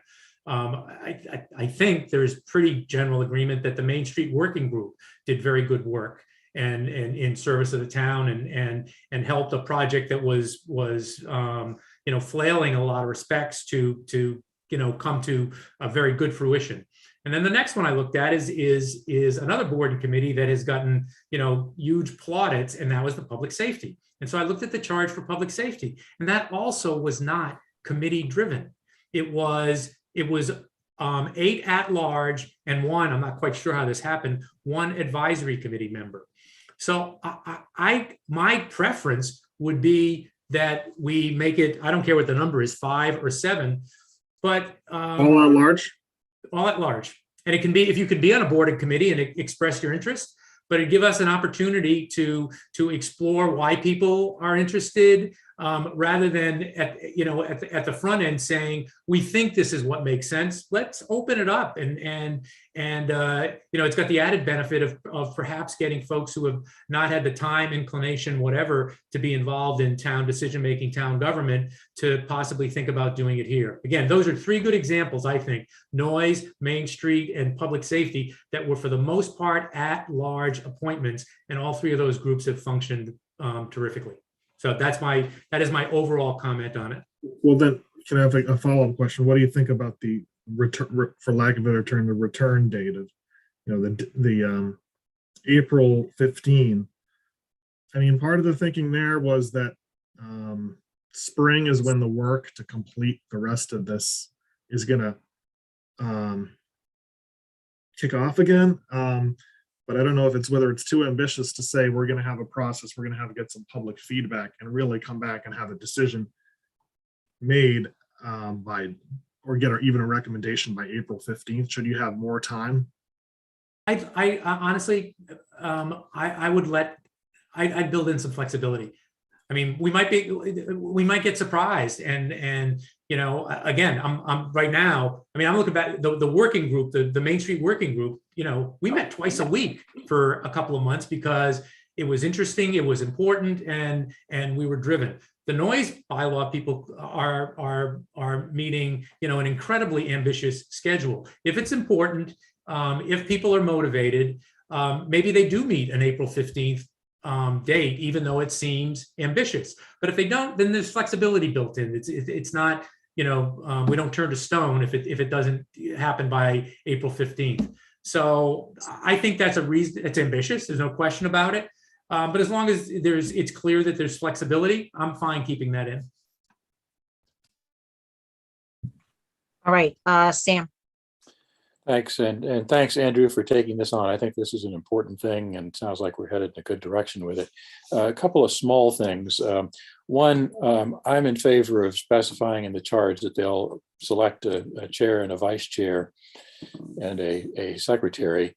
Just organizationally, I think that makes it simpler. Second, you have language in here talking about 3 meetings in a public setting. I would make that a little more pointed to say 3 meetings at which public comment is solicited and permitted, just to be sure that we are going for the public comment here. And then I also agree with Marty that I guess I was headed toward less comfort with a specific member of the select board being on the committee, because ultimately we're going to, I guess, have the authority to make a decision about what happens here. And second, I think that it's, again, important to try to get as wide a selection of possible candidates as possible. I think if we had no requirements for specific boards, would certainly have the flexibility to make sure. I think it's important, for example, to have somebody representing the library's interests here, particularly the historical commission, et cetera. And we can certainly do that without a specific requirement for one. So I guess my first thought was to cut back on 1 or 2 of the designees and leave more flexibility and have at least a possibility of more public at large members in the process. But again, if we didn't have any requirements of committee membership here, we could certainly do that as we do an appointment process. So I'm pretty flexible on that one. I like having the April 15th date in as a target date, not a binding date. I think, again, there's value in doing this as quickly as possible. And I think, given experience we've seen with other committees, I think there's a focus to get things done in a timely manner. So I think that may take care of itself, but it doesn't hurt to have a target date in there. So that's my feedback at this point. Thank you. Thank you, Sam. Chelsea. Thanks, Andrew, for putting this together. On the April 15th date, did you talk to Karen about that date? Yep, but in just kind of a very kind of general sense. We talked about the fact that, work is beginning. She wants to get people back there working there even as early as, March, if possible. But I think it may be too ambitious to think that this working group could finalize a recommendation, and the select board would consider it to actually have construction filled in start by April 15th. Yeah. Okay. That's fine. I just wanted to make sure you had the conversation with her. In terms of Sam's comment for the three meetings in a public setting, I would call it a public forum like we did for the noise committee, because I think that implies that you're soliciting public feedback, resident feedback. And I agree with Marty's suggestion on the at-large, because as I was sitting here, I know you mentioned open space and that they're kind of on the peripheral of the center space, but is there any, I just wouldn't want to exclude a board or committee who really has an interest in, the center part as well. I know Lisa mentioned ADA, and that it is ADA compliant, but I want to make sure that we don't trip anything to be non-ADA, to not be ADA compliant by adding anything. So, I do, I'm kind of struggling with making sure that if we identify certain boards and committees that we're not purposely excluding anybody. So I actually think that the at-large maybe is a better route to go, and really put it out, make sure all the boards and committees are aware of it, and whoever's really interested in it can put their name forward. Okay, is that it, Chelsea? That's it for me. Okay, so I have a couple things, Andrew. So I think I agree with the at-large as well, Marty, but I think it's important. Unfortunately, Sam, I disagree with you. I think it's important that a select board member be on there, as well as a trustee and the historical. I would be fine with those three. I don't know that necessarily excludes anybody and changing it to 4 at large. I think, Andrew, you've done a ton of work to put this together, and I think you would be a great representative from the board on this. So we'll go back and we'll see what everybody thinks on that. My only real question is, if we're really looking to do something there and we're kind of on a time frame, we need to at least come up with, whether it be a placeholder, I think, for town meeting, whether we're going to talk to CPC and see if we could, do something for town meeting. I don't want to lose that window that we come up with a great plan, but we can't fund it. So, and I think this falls within the window potentially of CPC. I think it's worthy of a conversation, Andrew. So that would be one of my concerns. So I think if we can take something away with here tonight, Andrew, I think if we could agree to the membership to some level for you, I think, I have chair, vice chair, secretary, that's fine. I don't really have a strong opinion one way or another on that. Happy to add that if that's an issue. I think the forum piece is fine. You've already checked with Karen. So I think April 15th. So I think realistically, to get you potentially started and get this motivated, if we could just go around one final time and get people's thoughts on the 7 members. I mean, I think, again, I'll give you mine and we'll see where everybody ends up. I think select board, library trustees, because I think they're going to play an important role in the programming. And I think historical, where we're looking to do something historic, with the monument there. And then I would go with 4 at large. And again, anybody from planning board or the arts council can certainly apply if they wanted to. That's my 2 cents. We'll go around one more time and see if we can reach some form of consensus, maybe. Marty? I go all at large and encourage folks from historical and library and open space and the community at large and put together the best committee we could, rather than, I think ARPA is different because it's so enmeshed in financial decisions for the town. This feels different. And as I said, I went back and I looked at 2 we know were incredibly successful committees, and one that appears to be on the road to being successful, the noise bylaw. And, you could have made an argument for any number of different committee members to be part of the makeup of those committees. And the Board of Selectmen in those junctures, including us for the noise bylaw committee, made a decision to trust the at-large process. And that's where I am. I don't think your proposal is unreasonable, but mine, I'm more comfortable with everybody being at large. Okay, Sam, where do you stand? in the middle, of course. I guess I feel most strongly that probably shouldn't be a select board member there, since we're going to make the ultimate decision on it. I would have every intent to appoint a member representative from the library and historical. I think those are very important. So I wouldn't object to having that specified as a requirement, and everybody else being at large. So, again, I don't feel super strongly about any of this. So that's sort of where I stand. Okay, and I'll come back to you, Andrew. Chelsea, are you falling on one of the three? Again, I'm interested to go with what the board thinks is best. So, I mean, I would be okay with doing them all at large, and really, I mean, I would highly encourage library and historical to, if they have somebody who's really interested in it, I would definitely want them to put in for it. I don't feel super strongly one way or another, but I do think it gives the opportunity to, for more people to apply. So I guess that's where I'm at. okay, Andrew, where are you at? Lisa, I like what you had proposed. I think that makes sense. All right, so we're 2, 2, and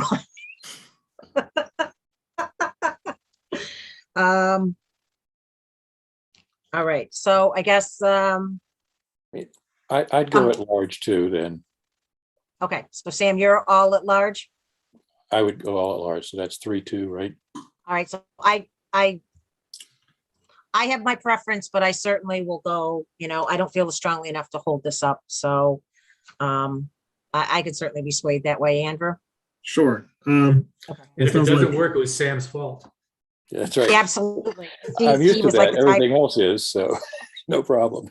So if you like, I can just turn around another draft of this and then put this on the agenda for 14th. next week.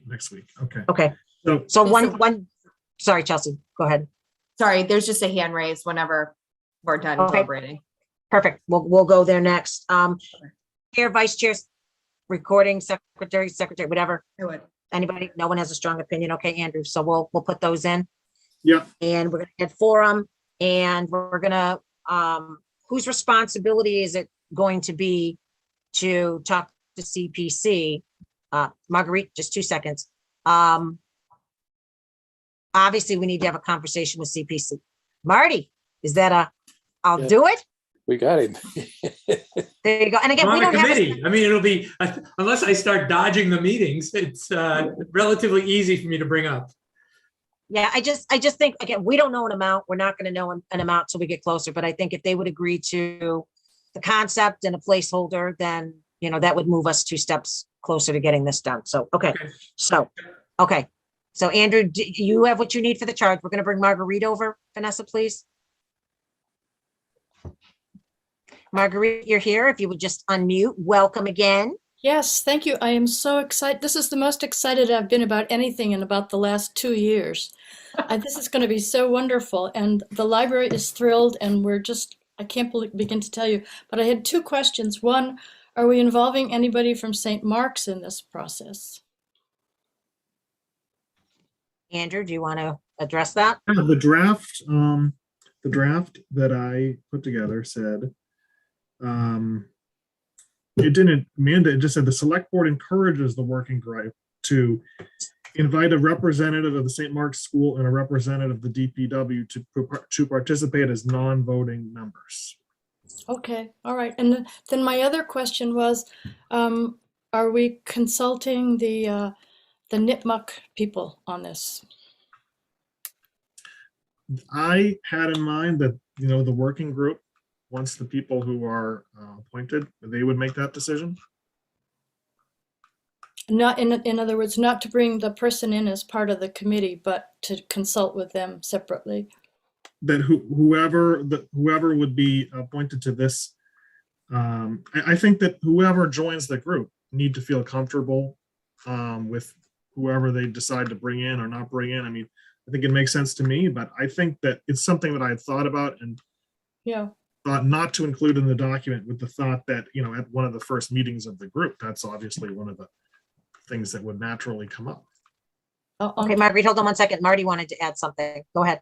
Yeah, I mean, I guess Marguerite, I hadn't thought about this, but the notion of St. Mark's is I think potentially really interesting because, they're a high school with, among other things, history teachers. And I mean, I think that as part of this process, however we're going to reach out to people, that we reach out to St. Mark's and suggest that perhaps there's someone in their history department who would be interested in tossing their hat in the ring to possibly be on the working group. And maybe we get not only somebody with a St. Mark's interest, but with somebody with a real historical bent who might be involved in the working group. So Marguerite, thanks for crystallizing that thought in my head, because I think it could be really again a real benefit to a working group to have somebody with that kind of background. Oh, I think that's So, a wonderful go ahead, thought you Marguerite, had. Sorry. Nope. Go ahead, Lisa. Nope, I was just going to say, so I think encouraging the working group, Marty, to invite a representative, I think is definitely, the path, and it's in the charge, so. Okay, so Marguerite, you can figure out who you want from the library to apply when the charge goes out, and let the library have a voice at the table as well. Oh, that's fabulous. We're very, very happy about this. It's going to be a wonderful thing. And thank you All for right, your work awesome. on it, Andrew. Yeah.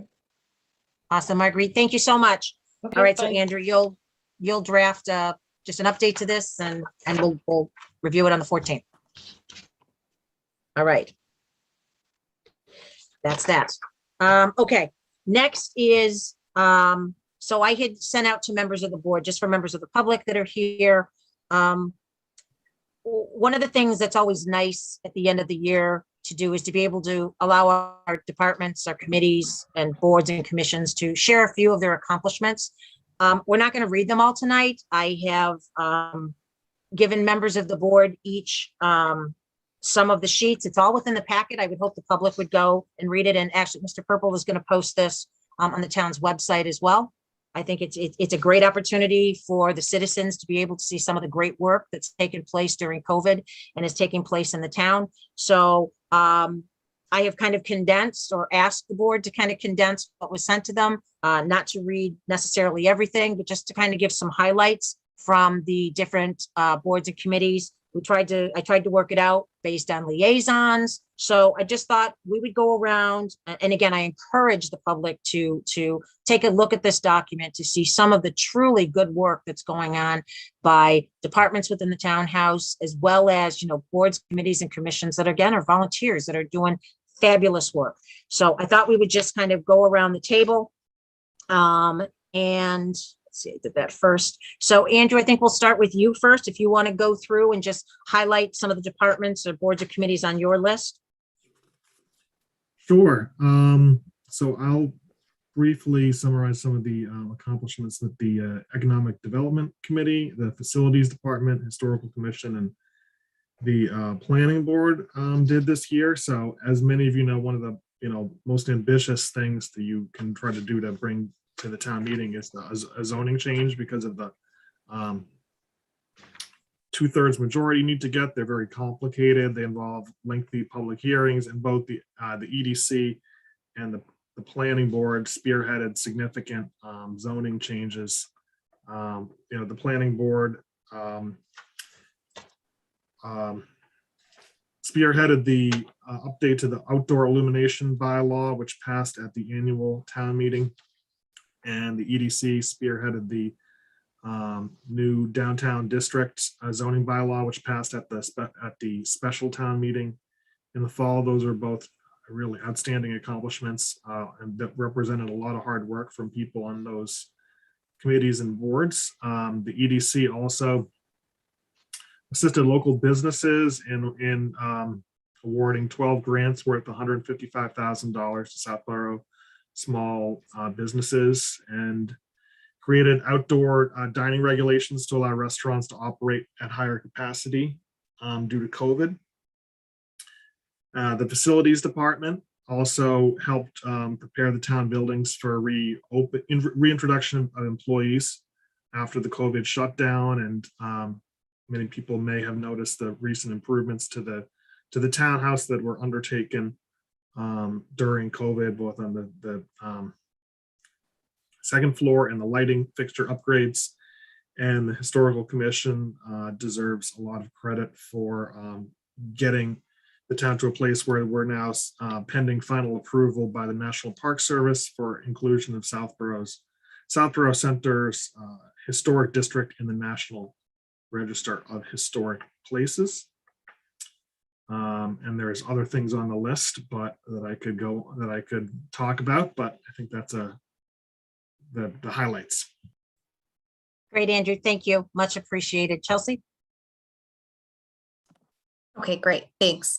So Senior Center, I think their biggest accomplishment was getting back up and running with all of their programs at a smaller scale, but at least they're running. They did an outreach program to all 75 plus seniors, and they continue to update data on those seniors to make sure that they can continue to keep in touch with them.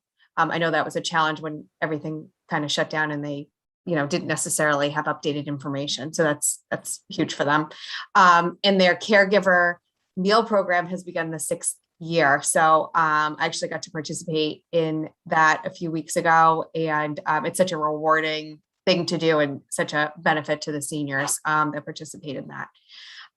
Youth and Family Services, they actually had a pretty amazing year. They, as you know, they've built up their programs over the last couple of years and, took a lot of feedback. They engaged in a strategic plan that, kind of figured out what is the best way to use the current resources that they have and how can they optimize the services that are provided to the residents. So I know that they're working through those objectives now. So that was a great undertaking that they had. They acquired the Interface Referral Service Program, which kind of changed their model for how they do bridge and gap services for town residents. And it actually allowed them to open up capacity to provide services to more residents, which is amazing, especially given the results that we're seeing from COVID from a mental health perspective. So they've definitely been able to help more residents than they ever had. And the suicide prevention training, that was a new initiative that was kicked off. I think last week was their first one, and their goal is to train 100 residents in that QPR suicide prevention training by next fall. So another benefit to the residents. The finance team, so they reconstituted their finance team group to effectively work to address budget and financial matters. They successfully trained and integrated a new part-time employee into the office to help kind of to take some pressure off of the current staff that were there. And they successfully pushed through several unexpected workflow events, COVID, unexpected leaves to continue normal operations. And finally, open space. So they kind of broke it out to their season. So in January and February, they had a seed distribution program that was very successful. They had a lot of volunteers and did over 700 packages of 26 varieties of native plants. In June, they had over 50 people attend a garden tour at the Bee Colony Research Garden at Breakneck Hill. And then spring and summer, they partnered with the SOLF on a new pollination prevention garden at the Beals Preserve. So they had a very busy year as well. So congratulations to all of those departments. Great. Thank you, Chelsea. Marty? All right, first up, a police department. Chief Paul has identified their biggest accomplishment being reaccreditation for a 3-year period by the Mass Police Accreditation Commission. They first got that in 2018, and it's a big deal. Only 83 communities in Massachusetts, their police departments have that accreditation. And really, it's a testament to cutting edge in terms of community policing, in terms of addressing use of force issues, adequate resourcing in a variety of different areas. So kudos to Chief Paulus and the police department for that. And also we've welcomed them as well, a number of new police officers who have been seamlessly assimilated into the department. Shopsy Dorian identified that they completed their housing production plan. They got a $15,000 grant from MAPC to complete the plan. And I'll also, they didn't list this, but for those of us who were, extensively involved in the downtown zoning project, Shopsy was very instrumental in making sure that we kept our eye on the ball in terms of low-income housing, not just in the downtown area, not just in as part of the new zoning, but generally in Southborough. And I think they deserve an awful lot of credit for that. Next up, one of my favorites, the Trails Committee. And, not surprising, Catherine's list was extensive, but deservedly so. And they, in terms of outreach, their Facebook page is terrific. They were very instrumental in putting together the signatures that pushed the DCR to open up spaces and get in line with our public access plan for the various trails. And in line with that, they hosted a number of guided hikes. I think, Andrew, you talked about the fact that you went on one of them on a Saturday morning. The trail stewardship, in conjunction a number of times with the Boy Scouts, that has continued. And it's interesting. Catherine didn't punctuate it, but I will, because I walk those trails a lot. And it is pretty amazing, number one, how extensive the trail system is for a relatively small footprint that Southborough has, but also how well kept the trails are. And it's I walk them at different times of the day and nights and weekends, and I'm never alone. It really is remarkable how well kept they are, and how as a result how well used they are by the populace. And finally, trails were very successful in securing funding for a number of their initiatives. One of the most important is the extending of the trail over near the dam out towards Pine Hill. So again, trails list, it probably could have been even a couple of pages longer than it was, but again, it's a testament to the terrific work they do. And finally, the building department. It's not a mystery that 2021 was a crazy real estate year, and a big burden of the inspections and the like that have to be done fell on the building department, and they handled that very effectively. They also, and I didn't know this, but the Rhode Island, the station house fire back in the early 2000s, that spawned a fire act in Massachusetts that was implemented in 2004. And a big part of that were what they call 304 inspections. And that responsibility falls with the building department as well as some related departments. And, that's incredibly important. We don't have a station club type facility in Southborough, but we do have an awful lot of commercial entities that have foot traffic and the like. And these sort of inspections are critically important for maintaining the safety and preventing a recurrence of something that happened down in Rhode Island. And the building department did a very good job on that. Finally, we saw there were a number of issues that cropped up that we had to get involved with, involving building issues and the like. And just from my dealing with the building department directly on some of those, they are responsive and handle what oftentimes are very difficult, delicate issues with great aplomb. So kudos to them for that as well. So that's my four. Could have gone on for a little bit longer for all of them, but all four of those departments had years that the folks who pay their salaries, the taxpayers, should be proud of. Wonderful. Thank you, Marty. Sam? Thanks, Lisa. I guess I'd start with an editorial comment that this is a pretty impressive list taken as a whole. And I think much of it are things that the public is not necessarily generally aware of.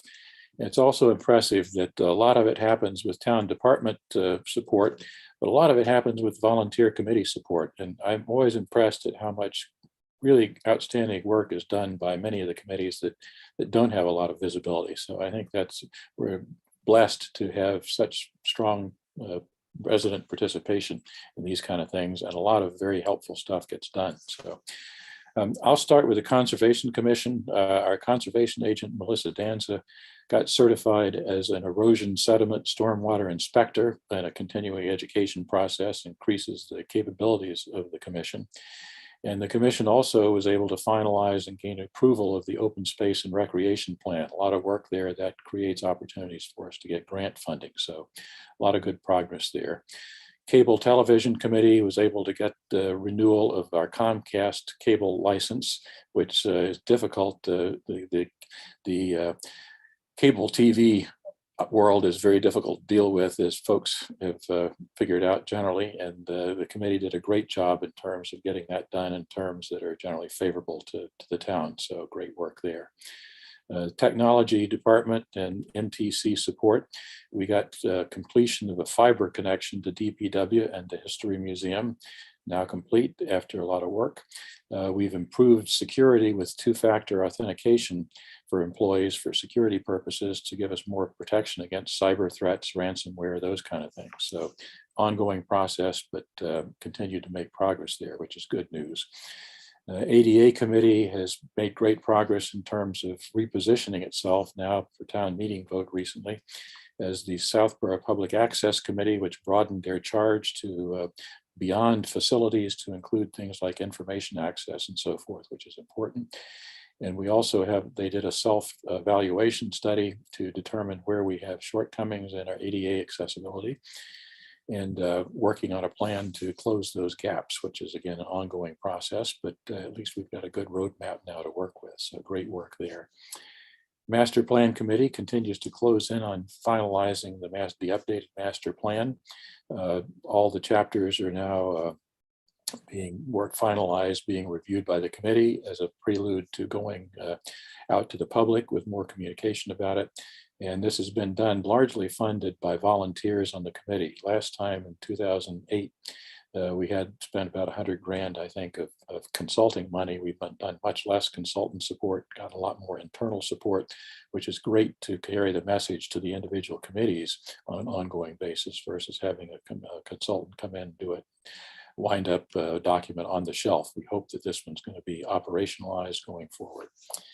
And last but not least, Health Department has made great progress over the last year or so. Clearly a time of turmoil given the pandemic.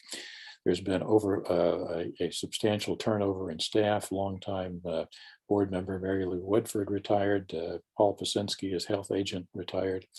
And we've gotten great new support from Chelsea as a new member and now chair of the Board of Health.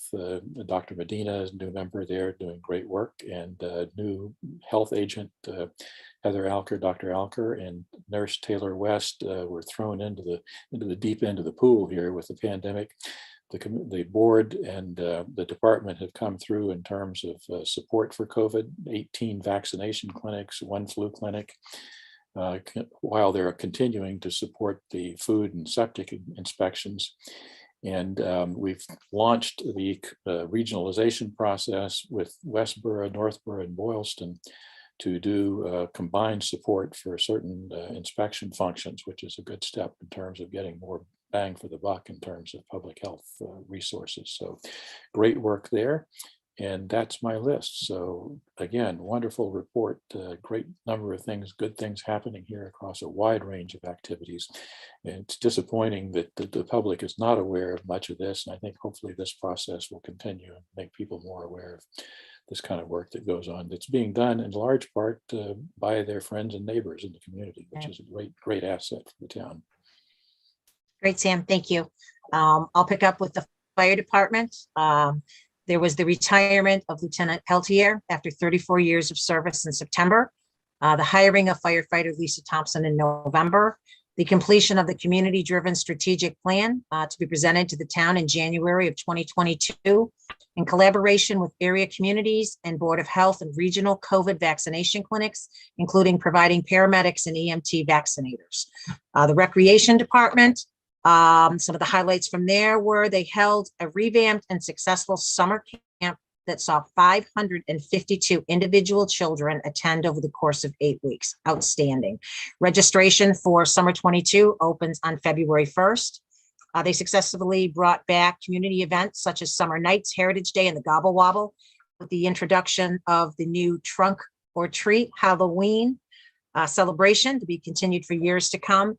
And after a vacancy that lasted all summer, the Recreation Department welcomed Joe Durant as the new program coordinator to the department. So kudos to them for helping bring back a little bit of normalcy during a crazy couple years. We have the library.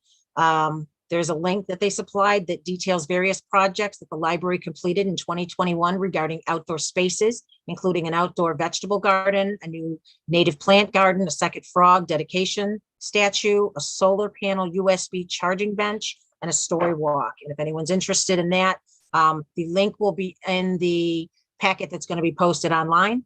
There were various program entities and organizations thanked in the post from the Massachusetts Library System. And the library was happy to continue to offer curbside pickup in early 2021 before reopening to the public on June 1st. The library was also very happy to make much needed historical restorations and necessary building repair to the roof as a result of the library facade restoration project made possible by the Southborough Community Preservation Committee.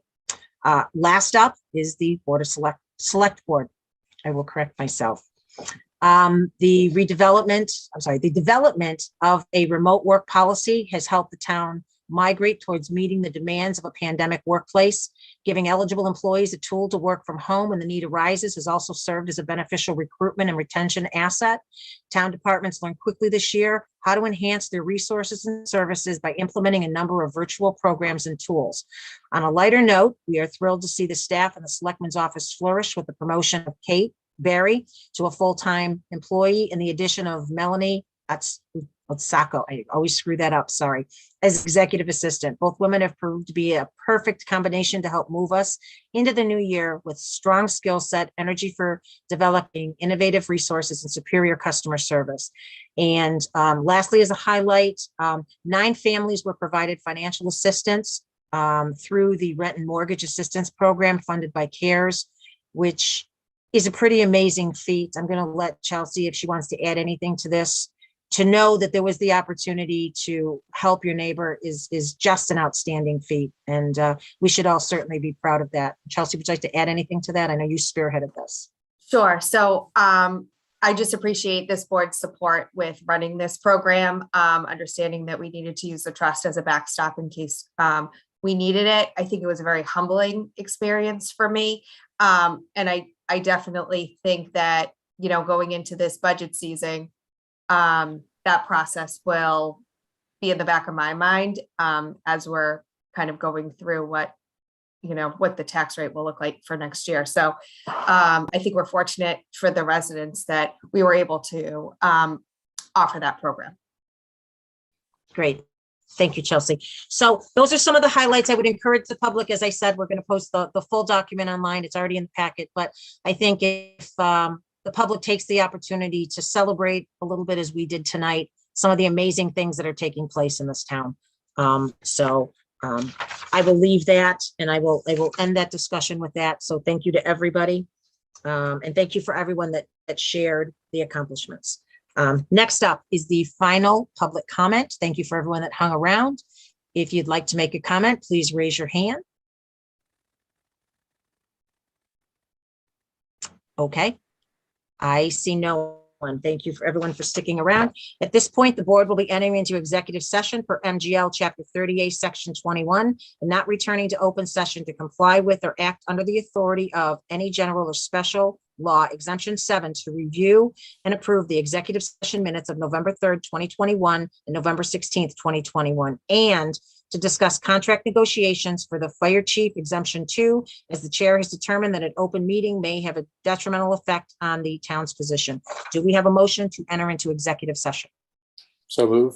Second. Is there a second? Thank you. Roll call vote. Mr. Dennington, Aye. Mr. Healy, Aye. Mr. Stivers, Aye. Malinowski, Aye. and Ms. Braccio. Aye. Thank you. And we'll just wait. And Vanessa